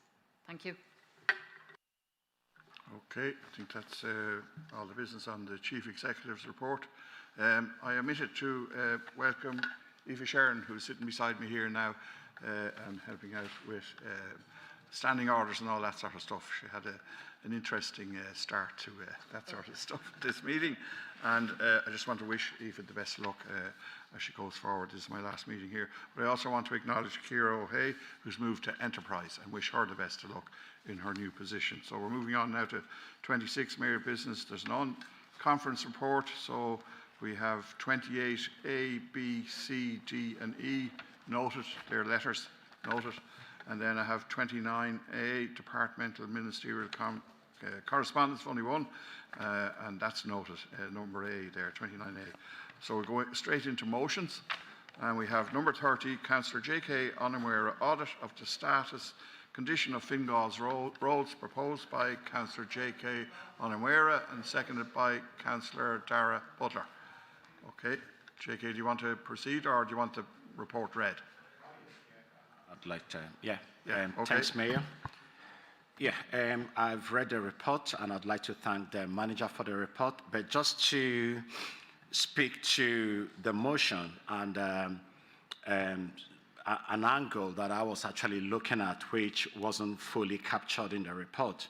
I'd like to thank the manager for the report. I'm happy that the council is committed to conducting an oversight as outlined. Considering the huge amount budgeted and spent on roads development and rehabilitation annually, this motion seeks to interrogate and audit the value for money quotient of roads development and maintenance in Fingal, and not necessarily that there is a process of monitoring and carrying out of periodic maintenance. Like many of us here, I have seen several roads in the local Dublin 15 area, as well as other parts of the county, that were relatively recently built, but have started to break down and develop potholes. As a public rep, it can be very disheartening to receive representation about poor road conditions and the damage it does to the cars of residents. Then there is the inconvenience caused by the closure of sections of the road when rehabilitation needs to be done. So my motion is seeking to find out what due diligence and oversight exercise are carried out by our roads infrastructure monitoring team to ensure that our roads are properly built in the first instance and can last the time frame guaranteed by the construction companies, so that we don't end up spending more money on their rehabilitation a few months afterwards. Mayor, 30 million is a big chunk of our annual budget, which I strongly feel should be justified by value for money consideration. So the question again is, do we have our own professional team who could stand over the quality of this road's infrastructure? And if yes, how do our roads compare in terms of cost and durability to the roads built in other counties? Also, how many months does it take before repairs are called in to effect repairs on roads that have been built in the county council? Thanks. Okay, Councillor Angela Donnelly. Thank you, and thanks, Councillor O'Meara, for raising this issue. I'm just coming in really to thank the Operations Department for the work that they do on the roads, and I know certainly in Dublin 15, after Christmas, a lot of potholes became apparent around the place because of the really cold spell we had, and the Operations Department were really, really quick at fixing them. As soon as the weather allowed, they were out fixing potholes, and I look at paths and roads. It's one of those things, you can't unsee them. Once you're a councillor, you start looking at everyone's paths and roads around the place, and yeah, I wish I didn't. But Fingal are really, really good. There's a really good standard of roads in Fingal County Council, so well done. Councillor Malachy-Quinn. Yeah, I'd also thank Councillor O'Meara for bringing this important motion to the full council. I'd also agree with Councillor Donnelly. The work that's done by Fingal County Council roads team is well beyond the expectations of a lot of county councils across the island, because I travel a lot to Leitrim and Cavan and stuff, and I don't mean to be mentioning them too. Cavan's much better, but there is some roads there that would be quite questionable, but I don't generally find that in Fingal County Council. But one of the challenges that I think we do have is when we have utility companies that will come in and carry out works, and the repair that they would put in would be secondary to the repair work that we would do as a council.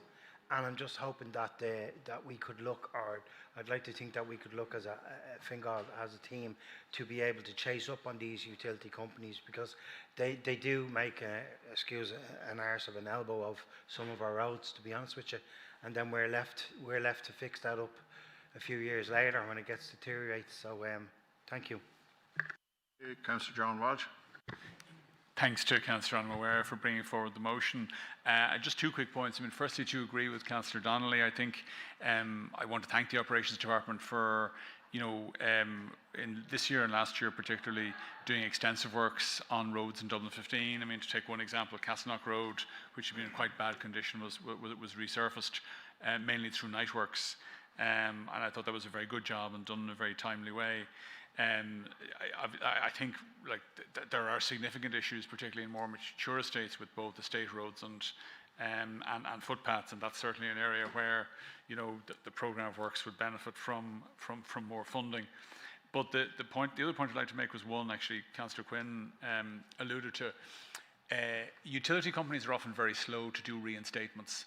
I was dealing with a couple of queries from estates, and it'll come up at an area committee, so I won't go into the detail, but just as a general issue, like residents had raised concerns with me about works that were done to facilitate an electrical contractor to put down fibres, I think in part to support a data centre, and it took almost a year later. The full reinstatement hadn't been done, temporary works had been done. That's not really acceptable.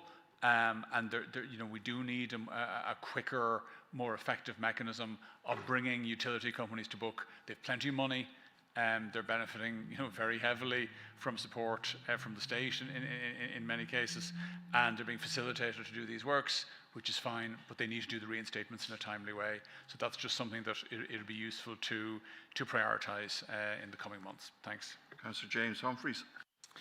Thank you, Mayor, and thank you for bringing forward this motion as an opportunity to discuss this issue. There's kind of one element of the response that I kind of find a bit disheartening. When I first joined this council, the executive were very good at Internet of Things. They were investing in the new fad, which was the Internet of Things, was doing traffic lights and things like that, where it won several prizes. Most recently, other jurisdictions have been using AI on the basis of their cars to monitor the roads as they're driving around. Because this is the new iteration of ongoing monitoring, I certainly would have hoped to see something kind of alluded to that into the answer, that you were looking at kind of implementing and using new technologies in maintaining and monitoring of our roads. And I'd just also like to commend the clerk's office. I think it's probably now 2, maybe 3 years that now it's been fully staffed. I know it's 3, 1 for each area. It's probably a bit unfortunate that kind of Blanchetown and Dublin 15 and our Swords, Rush Lusk are certainly larger. That probably just should need probably 2 clerks alone rather than just 1 for each of our areas. But I do like that they're now taking an extra step when road opening licences are coming in, that they're being proactively asking that potholes in the immediate vicinity of those works are being carried out. So I just want to commend and thank for that extra staff. The extra staff have been going to. Thank you. Okay, we've 9 more motions to do. Council motions, we call them. Dean Mulligan. Thanks, Mayor, and thanks for bringing this forward, JK. Yeah, I completely agree with the motion. I mean, the operations team on the ground are fantastic.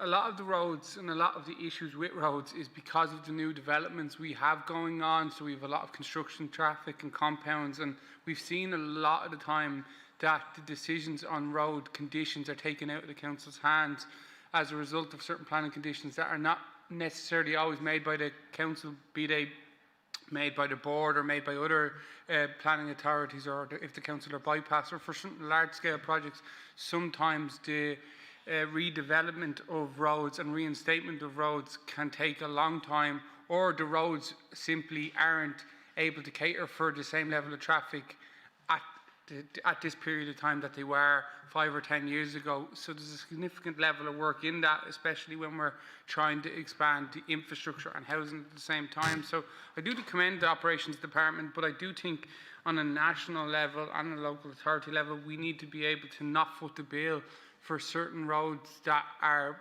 in disarray, that might not be directly connected to new developments, but are definitely secondary and tertiary roads to new developments, which get a massive level of construction traffic, which lead to massive issues in localities, not just for traffic and congestion, but just for road conditions around the county. Because we've seen rightly and greatly that there's a lot of new developments in the North County particularly, but as a result of that, there's a huge amount of roads in disarray. But I know when I bring it to the council, to be fair, we do what we can, but a lot of the time you're talking the budget far outweighs operational budget to make these roads what they need to be. And I know it's not within the council's gift, but I do appreciate the motion. Thank you. Councillor David Healy.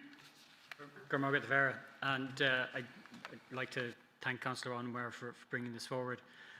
There are a number of aspects of road maintenance which we need to look at, and one of them is an issue which I brought to the council, and the full council agreed to in November 2022, which was to integrate improvements for walking and cycling into the maintenance programme. And one of the things that requires is that you identify your maintenance sufficiently far in advance that you can then go and figure out what improvements for walking and cycling are possible or appropriate at the same time. We've since had this kind of not working out in experience, most recently in Howth, where we've resurfaced a street where the provision for walking is completely inadequate, in the sense there's no footpath on one side and there's a very narrow footpath that you couldn't use with a wheelchair or a buggy on the other. And you know, we didn't manage to integrate the maintenance, which was due to it wasn't a road maintenance program. It was maintenance following surface waterworks.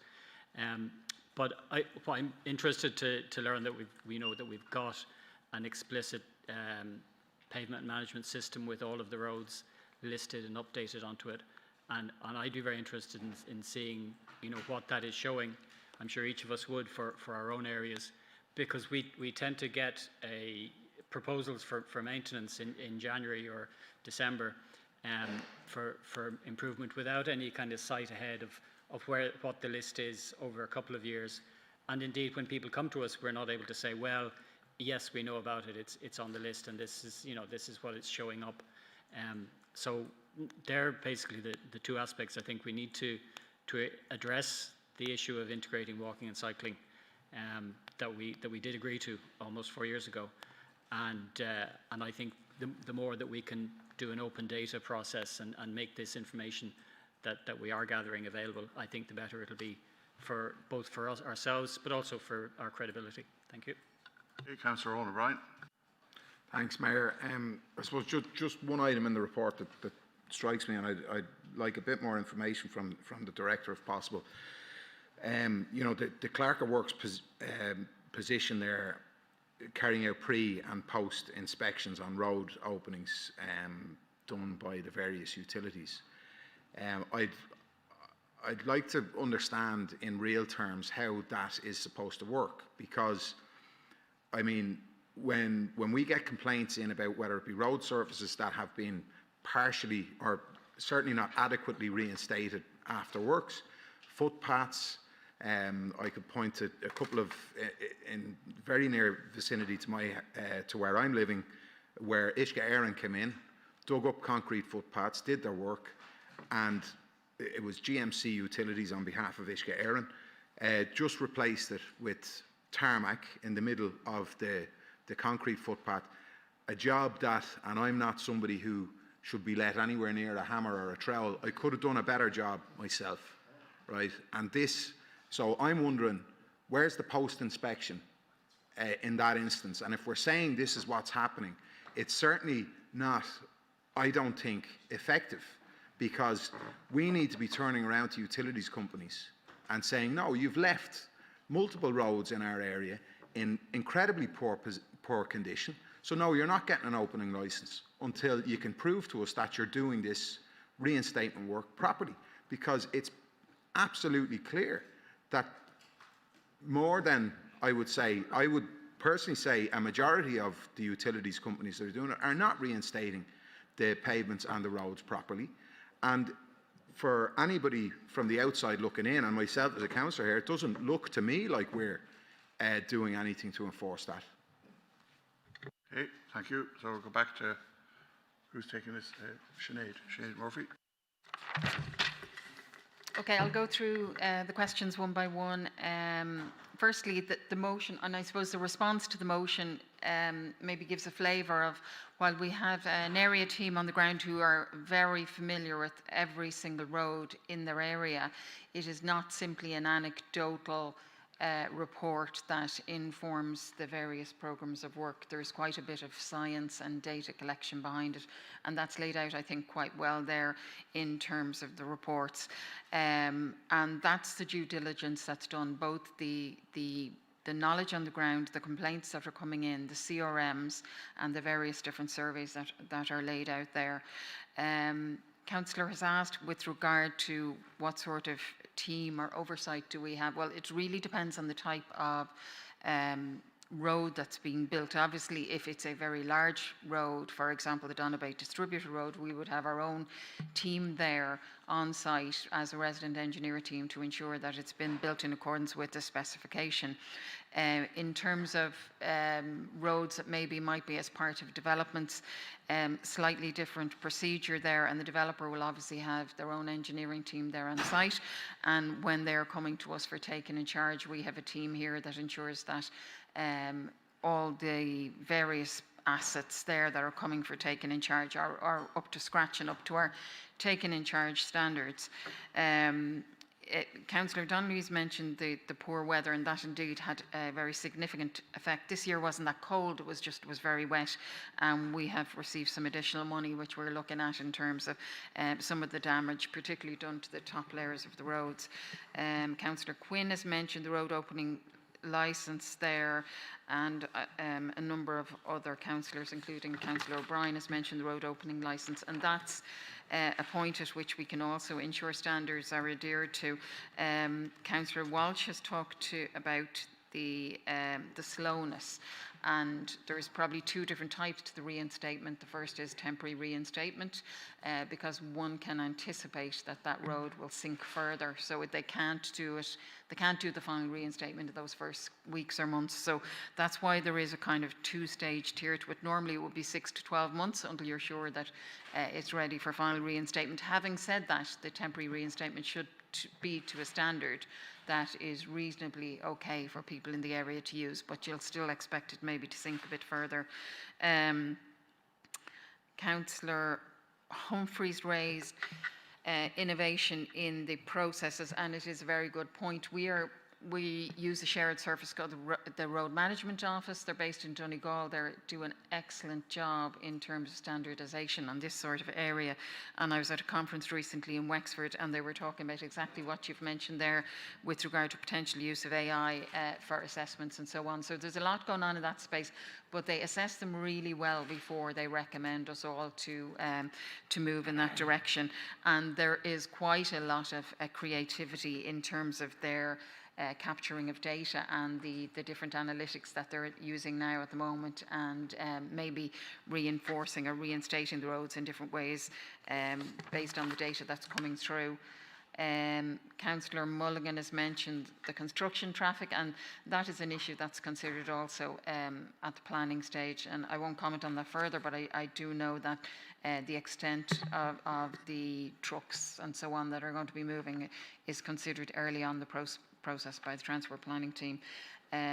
Councillor Healy, you've mentioned there with regard to the road maintenance, integrating walking and cycling, and we have discussed that issue at Tucketts Lane. I will be reviewing the programme and with a view to maybe seeing if there's anything further we can do in that regard. I'm not necessarily sure we'll be able to do an active travel scheme with everything that is going to be done in terms of road maintenance, but there may be some areas where it makes sense and there's synergies in the work that we can do.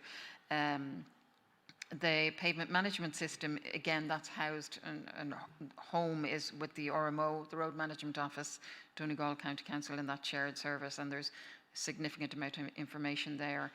And the Clerk of Works are on the road opening licences, and there is a bond, but there's also a hold with regard to maybe getting additional road opening licences if your previous ones haven't closed off. I don't even know the correct terminology here yet. I'm just getting familiar with it, but it did come to me recently where one contractor needed to open again and they hadn't got closure in the previous openings that they had done, so they had to ensure that they had them done before they were actually physically able to submit a new application on that database. So there is quite a piece of governance there as well as the inspectors, but I may talk to you separately about that issue. Thank you. Okay, back to Councillor J.K. Onamwera, and is the motion agreed? So J.K., what do you want to do? Yeah. Thanks to the director for the response, and thanks to my colleagues for their input. Obviously, we can see we have a mixed bag of reactions to the state of our roads, and ultimately, I agree with all our colleagues that the operations staff are really on the ball when it comes to the need to go fix these roads. But I'm really keen on ensuring that the right job is done in the first instance. Even before we start talking about effecting repairs, and there are a whole lot of issues that come up, construction companies and and all of that. But ultimately, I think we need to put proper additional check in place.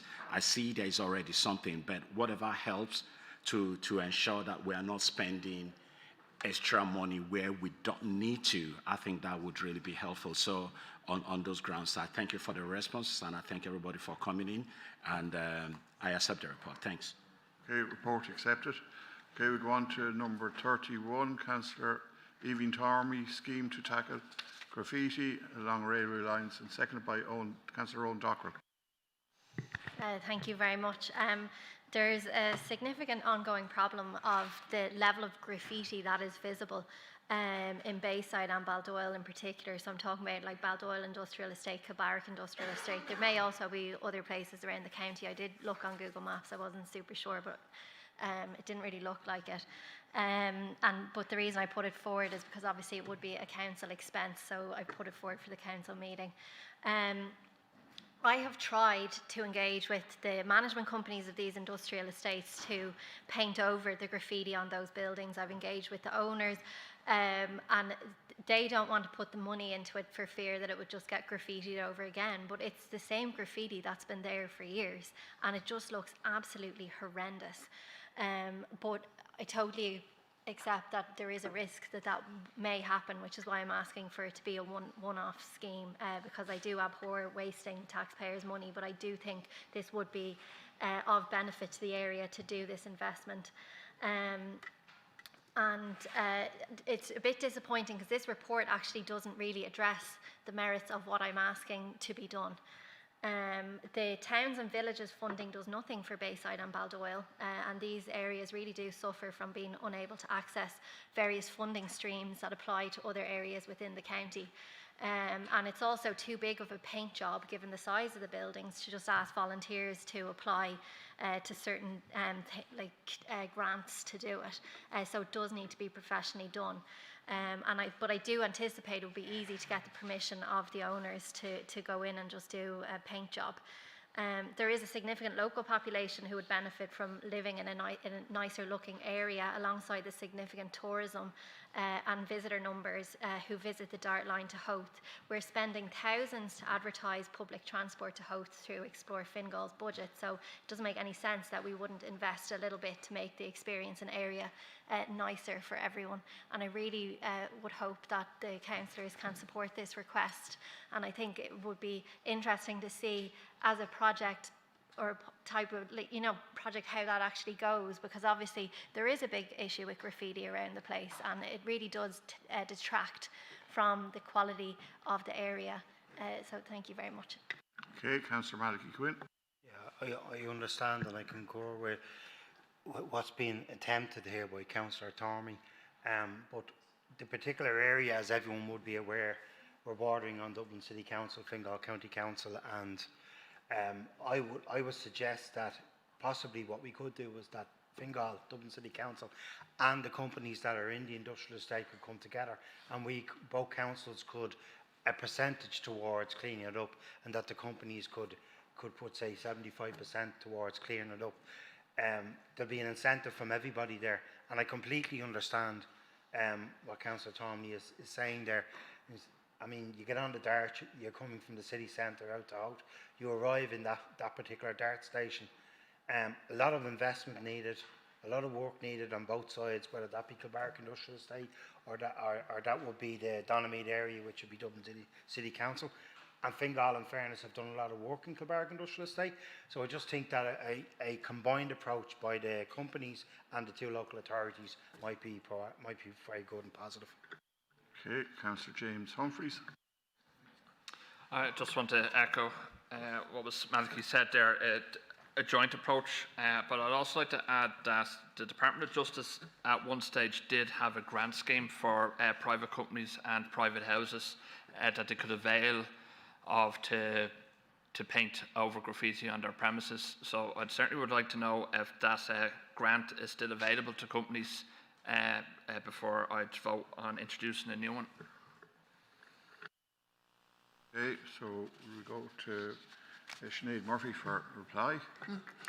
I suppose there's just a few things there. The access, there is a mention there of the rail lines, and the access onto the rail lines is obviously not something we've really written in that report, and it's not something that, it's not a place that we could access in terms of going in on the railway lines.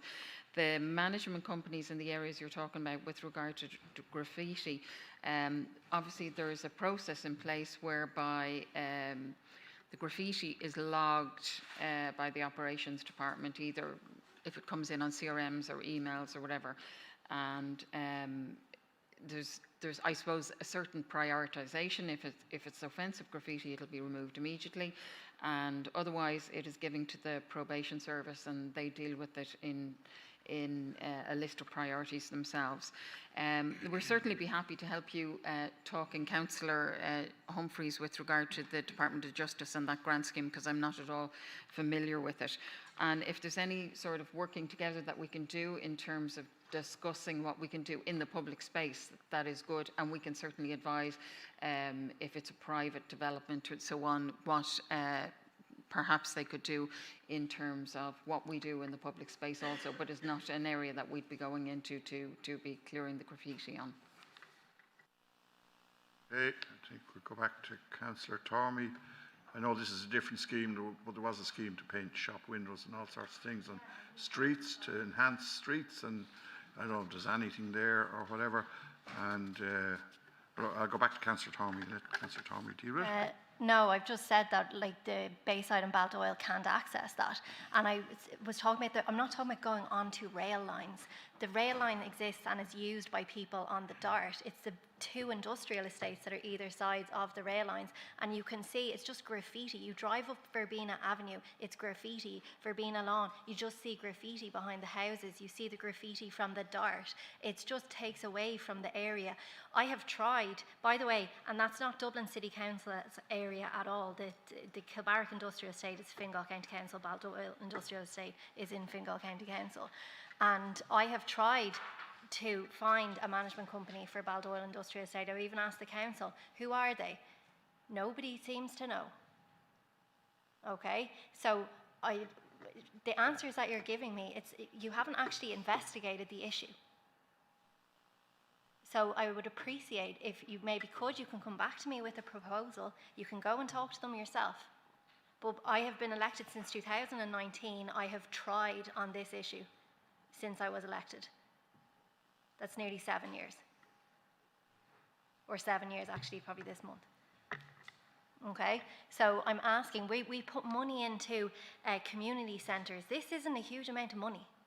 Send painters in, tidy up the area. And it will just be better for the residents and for the visitors. Thank you. Okay, so what I don't know if you want to respond. I'll just say I'm not familiar with the setup at Baldoyle. I understood it was a private enterprise, but I'm happy to look into it and research it and get back to you on that. And also happy to look into the issue with regard to the Department of Justice grants, and maybe that might be some advice that we can give somebody in that regard also. Okay, so back to Councillor Tormey. What would you like to do with the motion? Probably put it to a vote if there's people against. But if it can be agreed, then agreed. Okay, is the motion agreed? No, okay. Okay, so we're going for a vote. It's not agreed? So, roll call vote.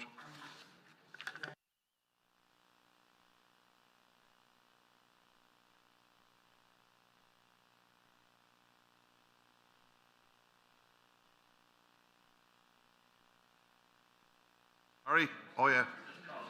Enter recently, and it'd be a couple of 100,000. Well, we're in the vote. We've started the vote. I don't think there's anything about cost in the reply.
The results of the vote are green, yes, 16, yellow, abstain, 8, red, no, 3.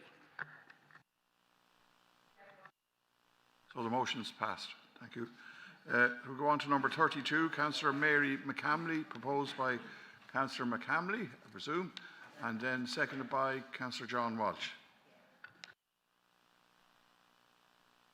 In case people are not aware, there are 8 sites in the area of Mulhudder, Damastown and Ballycoolan which hold dangerous chemicals, and 4 are low tier and 4 are high tier.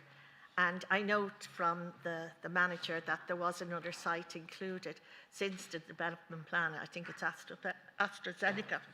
and I think there are 2 more in Swords. They're called SEVASO or COMRAC, Control of Major Accident Hazard Sites, and information on them can be found in Chapter 14 of our development plan. I think it's the last chapter. So the lower tier have fewer obligations placed on them under the regulations, but the upper tier sites have additional obligations. In addition to having an internal emergency plan, they are also obliged under Section 16 of the regulations to cooperate with the local competent authority, that's the LCA, the HSE, An Garda Síochána and the council in having an external plan. The fire service develops, reviews, updates and exercises these external plans.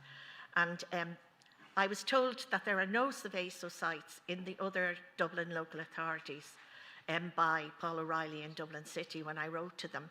So we in Fingal have these obligations.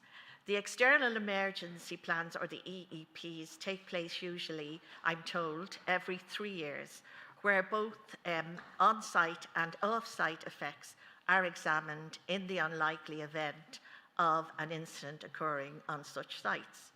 So following these EEP plans, the plans undergo a public consultation process carried out by the local competent authority, and every year a report is sent to the Health and Safety Authority, who is the competent authority.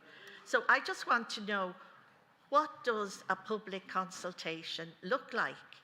I'm very aware that all the bodies mentioned are very professional, competent bodies who I know will take such emergency plans very seriously and no doubt are meticulous in their examination of these sites. But what I'm asking is, what would happen if anything went wrong in these organisations? Are residents told to stay in and keep their windows closed? Or do the competent body go around with megaphones? I don't know how that would look.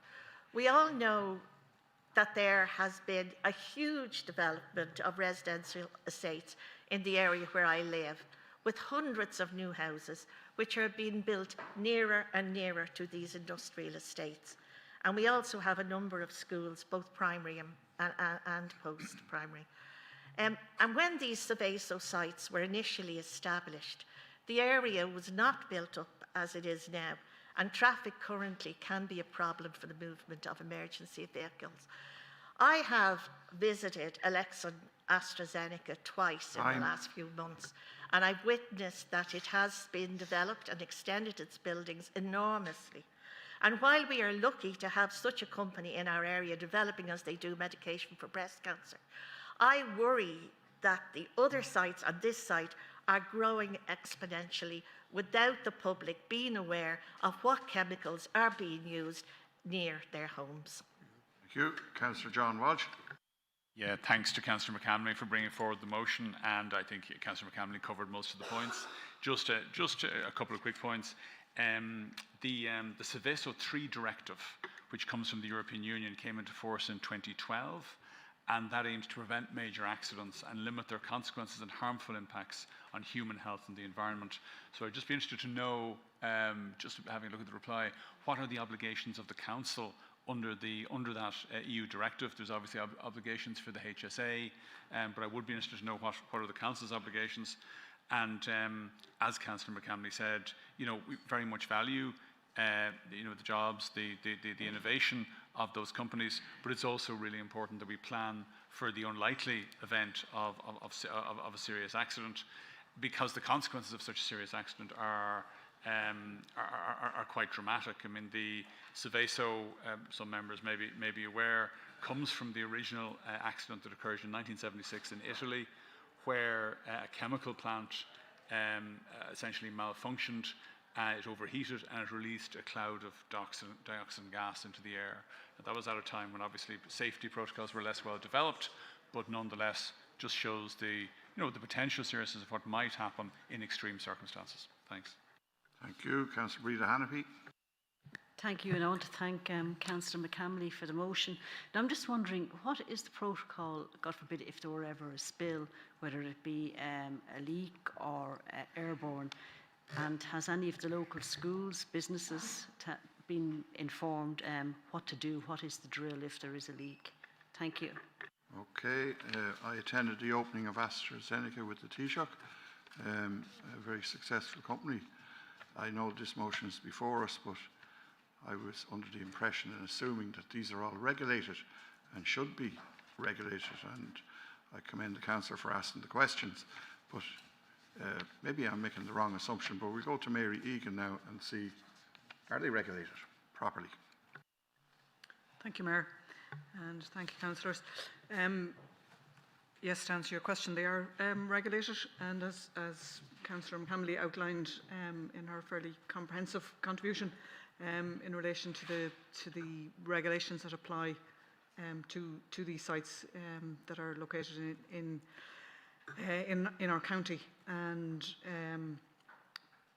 Fingal County Council has prepared the external emergency plan for action in the event of an incident at any of these sites, and the plan includes the arrangements for coordinating the off-site actions and resources. But alongside of that, the operators are subject to the regulations, and the council partakes in annual training exercises at the sites, and there were 2 such exercises last year, one the year before, a number planned for this year.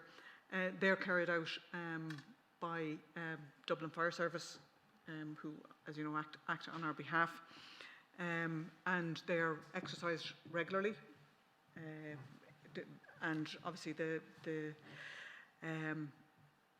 all of the potential issues are dealt with there. The internal plans that each of the companies hold also hold the contact details for all of the residents, if there are any, and any of the other neighbouring properties within the plans themselves, and they're notified.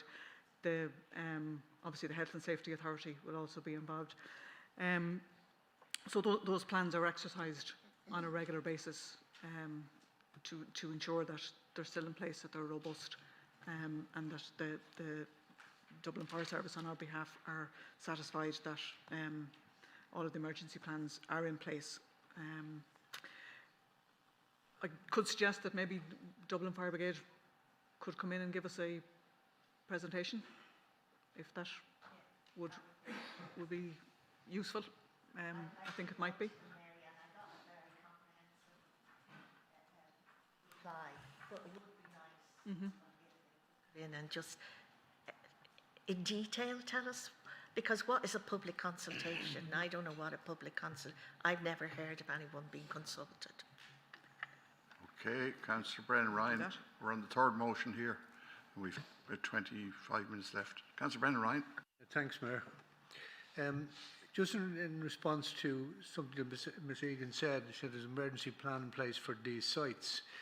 Can I just ask to clarify, are there specific plans for the individual sites that are just quite specific to them, rather than a general plan for all of the sites? And if there isn't, do you think there ought to be? Just to clarify that Mary Egan holds a position dealing with emergency planning in this county and in conjunction with national organisations, and that's why she's taken this motion. Okay. Thank you, Mayor. Each of the Seveso sites are required to have their own plan in place for their individual site, and then we have within our major emergency plan measures to deal with any incident that may happen in those sites. And as I say, the plans are exercised by Dublin Fire Brigade on a regular basis, and I think it's probably best if we have Dublin Fire Brigade in to document exactly how they carry out those, how they exercise those plans, and how they ensure that the regulations are all adhered to, as they carry out all of that on our behalf. I think that would be reassuring. So back to Councillor McCamley, is the report accepted? Yeah, the report is accepted. I just want to say something to you, Mayor. I wasn't saying they weren't regulated. I understand they are being regulated. What my question was, what would happen if there was an accident, despite all them regulations. So we live very, very close to these 8 establishments in Dublin 15, in Mulhuddart, where I represent. We live very close to them. And all I'm saying is, if anything happened,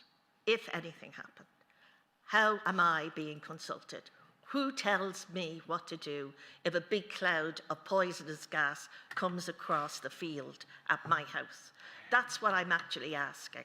So if you could get the fire brigade in, we might be able to put that question to them, if that's possible. So, thank you. Okay, report accepted. Thank you. So we'll go on to number 33, Councillor James Humphreys. Fair chance to save rent pilot scheme proposed by Councillor Humphreys, I presume, and seconded by Councillor John Walsh. Councillor Humphreys, do you want to talk to the motion, or? Yeah, no, I'll talk to the motion briefly. I certainly hope it won't be controversial, because all I'm asking in this motion is for the executive to bring forward kind of proposals and schemes so we can have a proper debate with facts, figures, statistics, because like the only real statistic we have at the moment is 41% of adults, or young adults, are still living at home, and that's kind of under the age of 34. And particularly why I think this motion should be brought forward, because with our differential rent scheme, there will be a financial cost for adult children moving home to live with their parents who are living in a council home. And that story is now becoming the norm. Like, I myself went from renting to living at home to owning my own home, and that's a story that's been played out over and over and over again. The stories that we hear back is that one of the biggest hurdles they have is not to get the mortgage, is actually just to save for the deposit. So I think we should be looking at this. I think it's important that the council look at this, especially in the sense that we run a differential rent scheme, and that if any adult child moves home to live with their parent, it will have an impact on the costs on that household, where when I moved home, there was no extra cost on my parents for living in the house other than the general cost of I didn't contribute to the grocery bills and just ate their food instead. So I certainly hope that this would be universally agreed, and then we can have a proper debate when we have facts, figures, and more statistics to have a proper discussion on it.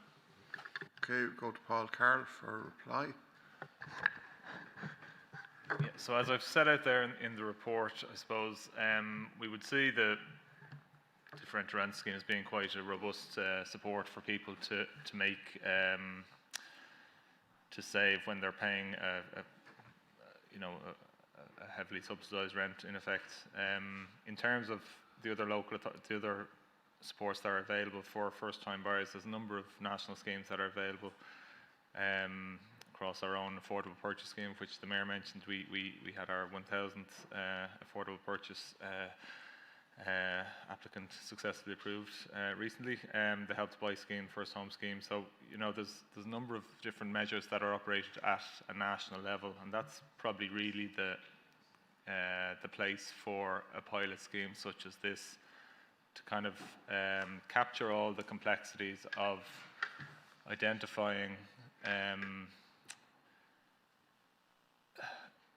the earning power and the income of each individual tenant, and then the eligibility criteria that would apply.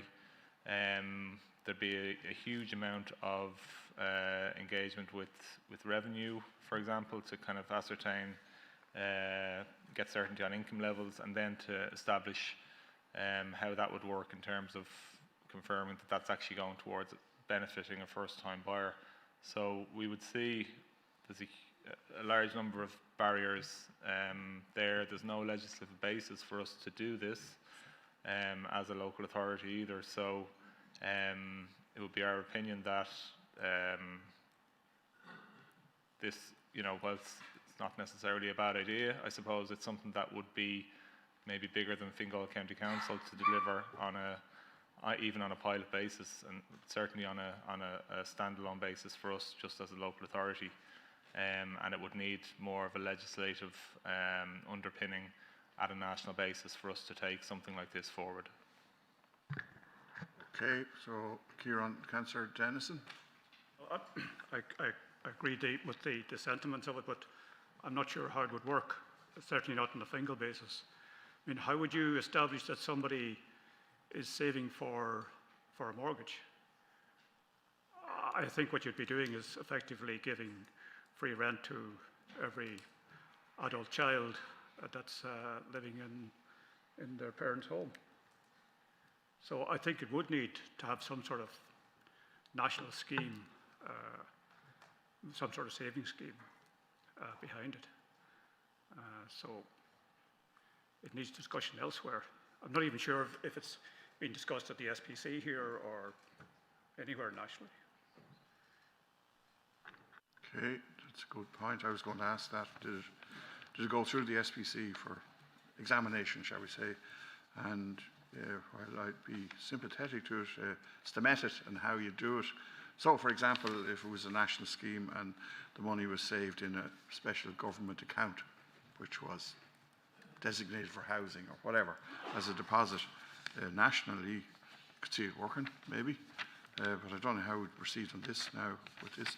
So the manager's given his opinion. So I'm going to go back to the Councillor James Humphreys, for a reply. And what do you want to do with the motion, James?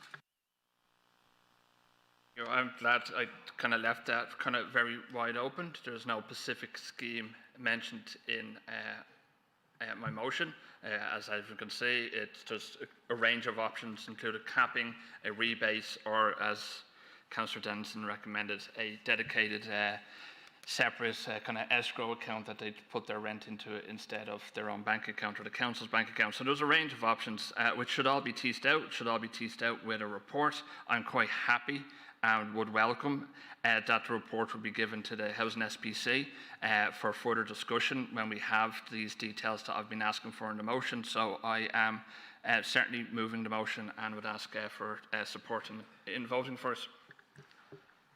Okay, so obvious question, is the motion agreed? Agreed. Yes? So it's agreed it goes to the SPC, is that correct? No? Okay, so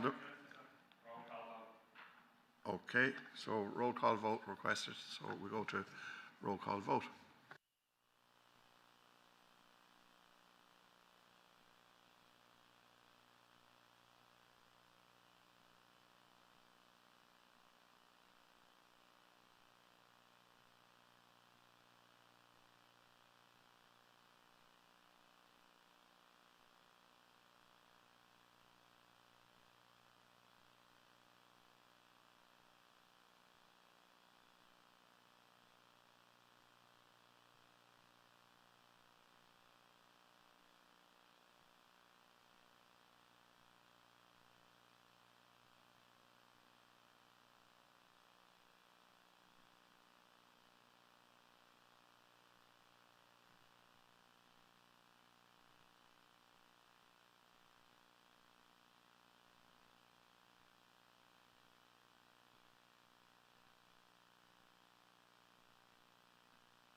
The results of the vote are green, yes, 10, yellow, abstain, 4, red, no, 12. So the motion falls. So we're going on to the next motion, but before I do, if there's any councillor wants to accept a report or move a motion and accept a report, can you let us know? So we're going on to 34. Councillor P. Quinlan, Section 5 Declaration of Exemptions proposed by Councillor P. Quinlan. I need a seconder.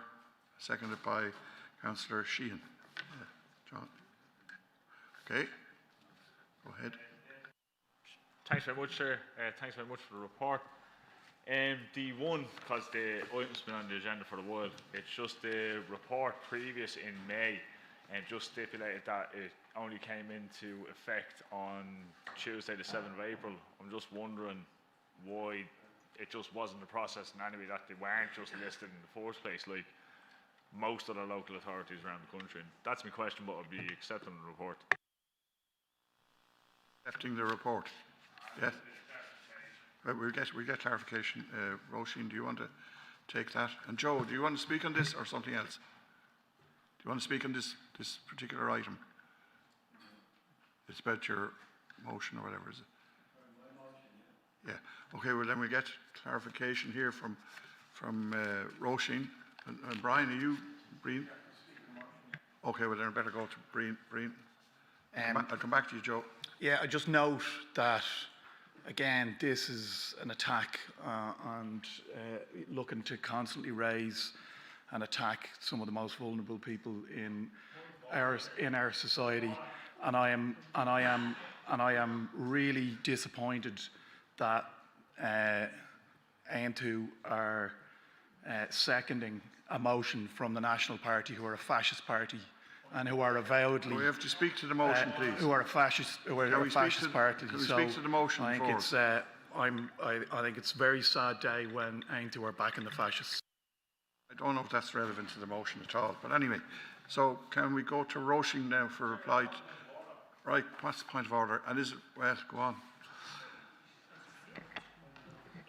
Chair, at the start of this meeting, there's a standing order read out that council members can't make any type of false or impute improper motives. The motion's very clear. I'm asking for transparency, and this is something that is done in every other local authority.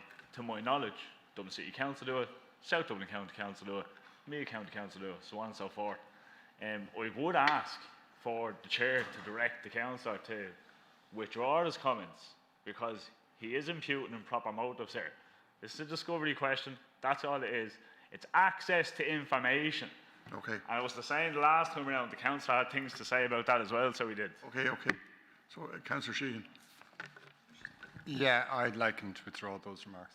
Thank you. Okay, and can I just say that the motion is seeking information. Sorry, Councillor Ellen Troy. Sorry, so would I. It's the second time that he's referred to us being. Yes, okay. Aintu being far right. Yes, so the motion is just seeking information as I read it here. And whatever is done with that information is a different matter, but it looks like a perfectly sort of okay motion to me to seek information and ask, request information. So I'm going to go back to Breen McDonough. I don't know if you want to change anything you said, Breen. There's a well-established principle called the cordon sanitaire, and it's about, dealing with fascism. It's been around since the end of the Second World War, and there's no question in my mind that Councillor Quinlan's pronouncements and the pronouncements of the National Party and everything they've been involved in their uniform and everything sort of firmly put them in the fascist bracket. And if you're seconding motions from a fascist for whatever purpose, you are, assisting them. And now you may not agree with all of their. I'm not accusing the Aintu of being themselves fascist, but they are aiding and abetting fascists. And unfortunately, we have this happening in the European Parliament. Fine Gael are doing it with the EPP, so we have a severe problem with it, and I think it needs to be called out. So I don't know how to deal with this. You've called a councillor a fascist. I have no idea what to do with this now, but I'm going to. Yeah, what? Just, happy to allow the councillor to have his opinion, but there was a mention there of cordon sanitaire. There's a very, very thin line between, politics and war. Politics, in my belief, is a prelude to war. Violence happens when we stop talking with each other, when we stop meeting on opposite ends of the fence and having these discussions. Pushing people who have opinions like mine all the way out to the fringes is not going to actually do anything. It's just dehumanising us. I have my own opinions, have my own politics. I'm elected here, very much like the other councillors elected here. But yeah, shouldn't don't be othering people. Right. We're happy to order us. Okay, and okay. call me fascist at the same time. Like. Right, we're totally going off the motion here. Maliki, real short now, and going to Roisin. And this isn't a discussion on fascism and all that stuff. Well, we're trying to discuss the motion. Go ahead. Look, I agree with the Labour Party councillor. What's that got to do with the motion? Let me just say this, I agree with it, but I understand what Councillor Quinlan's trying to get. Since he's come onto the council, he's realised that you have to circumvent. You're talking about a personality now, you're not talking about the motion. He's realised, sorry, let me just say this, he's realised now that there's a way of putting down questions to get answers. Okay, right? all right. Now, it is unfortunate, it ain't too, but Councillor Quinlan, hold on, Councillor Quinlan's talking about war and violence, okay? All right. But when he was standing in the Coolock riots, egging on people to attack Okay, the now guards, that's it. that's We're an moving issue. on. No, I'm not taking any more. I am not. I'm not down that. The council has just made an assertion that I stood in Coolock and that I egged on members of the public to attack members of the Gardaí. Right, I'm not taking any more contributions. Roisin Burke, give me the answer to this motion or the question that was asked, and let's move on. Just in relation to the clarification, it wasn't something that had been specifically requested before, but once your motion came in, councillor, we have been publishing all details of all Section 5 applications that have been received since April. Oh, they're being published according to your. You've asked for the question there, and the official is telling you that they're being published. Okay, so you accept the report? Yeah, report. Right, grand. Thanks, Roger. I'll be finished here now. This today. Like, these things are taken off all over the place all the time. I don't think it's conducive to the proper running of the meeting, and we're going to have to deal with it somehow. But discussion then all stops on the motions, and it just goes into a flare-up. So I don't know how we're going to deal with it, but anyway, the next mayor can deal with it. So we go on to but it's not conducive to proper business here, and abusing each other isn't the way to go. Councillor Luke Cockery, number 35, electric vehicle charging strategy, proposed by Councillor Luke Cockery and seconded by Councillor Owen Dockrell. Sorry, Joe Newman, sorry, before we go to that, Joe, did you want to accept or propose? Because the report says, depending on the meeting agreeing to send the letter forward, so if you'd agree that, I'm happy to accept the report, yeah. No, we'd have to propose and second it and get the room to agree it. So I'm going to go to Luke Hartley and then I'll come back to it. I'll have to ask the councillors, see if they'll agree to varying the agenda to do that, or if they're in favour of it. So Luke Hartley, go ahead with yours quick. Thanks, Sorry. Mayor. Could I defer this to the minutes. next meeting to avail of a proper discussion? Defer to the next meeting. Thank you. Sorry, say again. We can also just extend the meeting until this motion is dealt with and that started. Well, it's I up to the imagine there'll be councillor. a few opinions on it. Do you want to extend the meeting? I'll have to ask the meeting. I'll defer. No, he's deferring. Are you deferring? Yeah, I'll defer. Yeah. Right, okay. So I have, let me see, I have 1, 2, 3, 4 left.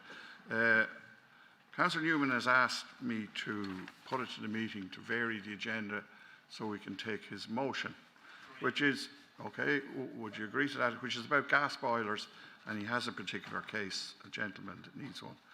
Is the meeting agreeable to doing that? And I will ask your permission to extend the meeting for 50 minutes and see whatever else we can get through. So can we extend for 50 minutes? And can we take Councillor Newman's motion on the gas boilers? Is that okay? Say again?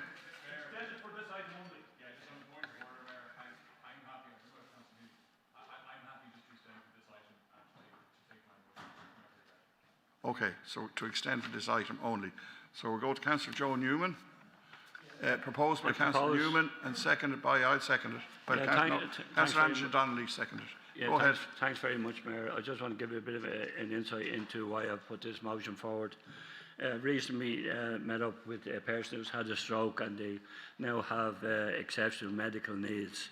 And I feel they're suffering disproportionate hardship by a derogation by the government that, excuse me, that they won't, Fingal County Council local authorities shouldn't grant aid gas boilers. Now, I know local authorities are still fitting new gas boilers for their own tenants, and on that basis, I feel the older person grant, which is basically for homeowners, is actually discriminatory, and I would like to see that removed, or at least a derogation to ensure that people that are vulnerable and have disproportionate hardship or exceptional medical needs would be allowed to have a gas boiler, because the person I was representing has an old back boiler which doesn't work. His house is a 70s house, so he can't get external, he can get external installation, but it'll take 2 years. So in the interim, he's going to suffer undue hardship. And I just feel that, it's kind of a blunt instrument to try and be seen to be, working to stop the installation of gas boilers. But we are, or the SEAI are externally insulating homes with gas boilers in them, leaving them there. And most people will know here a 70s house is not suitable for the heat pump, and so you can't put a heat pump in. A heat pump won't do the job. If you go for electric heaters, the electricity bill is huge. So I think on the basis that councils are actually installing gas boilers, that this is discriminatory, and I just ask for this letter to go forward to the government, to the Housing Department, to try and get some sort of a resolution for those that are really suffering. Thanks. Okay, Thank you, Councillor. members, for allowing the motion. Thank you. Councillor David Healy. Yeah, Gurmargaret Vera. If we pass this or not, it's not going to make any difference, because this is being implemented as a matter of EU law since January 2025. It's been illegal for any European member state to subsidise or incentivise the installation of fossil fuel heating systems such as gas boilers. So the state cannot give grants under EU law for a gas boiler. In this case, I think the appropriate measure is to move to a heat pump. It's certainly to do the external installation, which is feasible. And if there's a gap between the two, it might be a question of just some simple resistance heating supplement in the winter over the gap. And I think that the grants should cover that, because this is, it is a real challenge. I'm not denying that somebody's facing a real conundrum here. But I think that the motion should be asking for the grants to be sufficient to address the new and different situation that we're in now, which is that at a European level, it's now illegal for the government to give this grant as it used to, and that's why it's stopped. Thank you. Okay, I'd like to support the motion. I'd like the letter to go to the department. I'd like them to reply and come back with a solution. A grant or not a grant, or some other suggestion.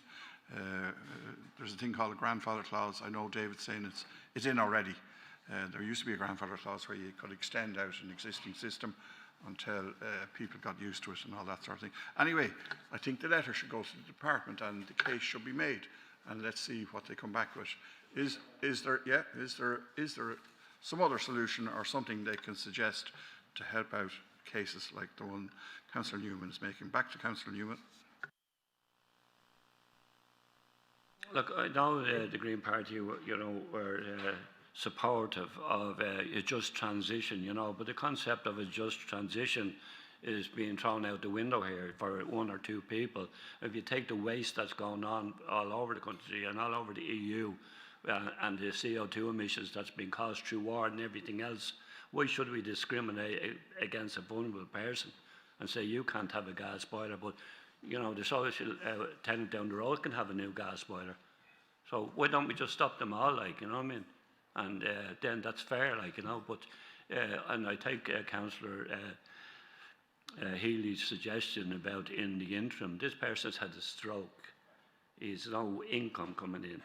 He may not qualify depending on for external installation.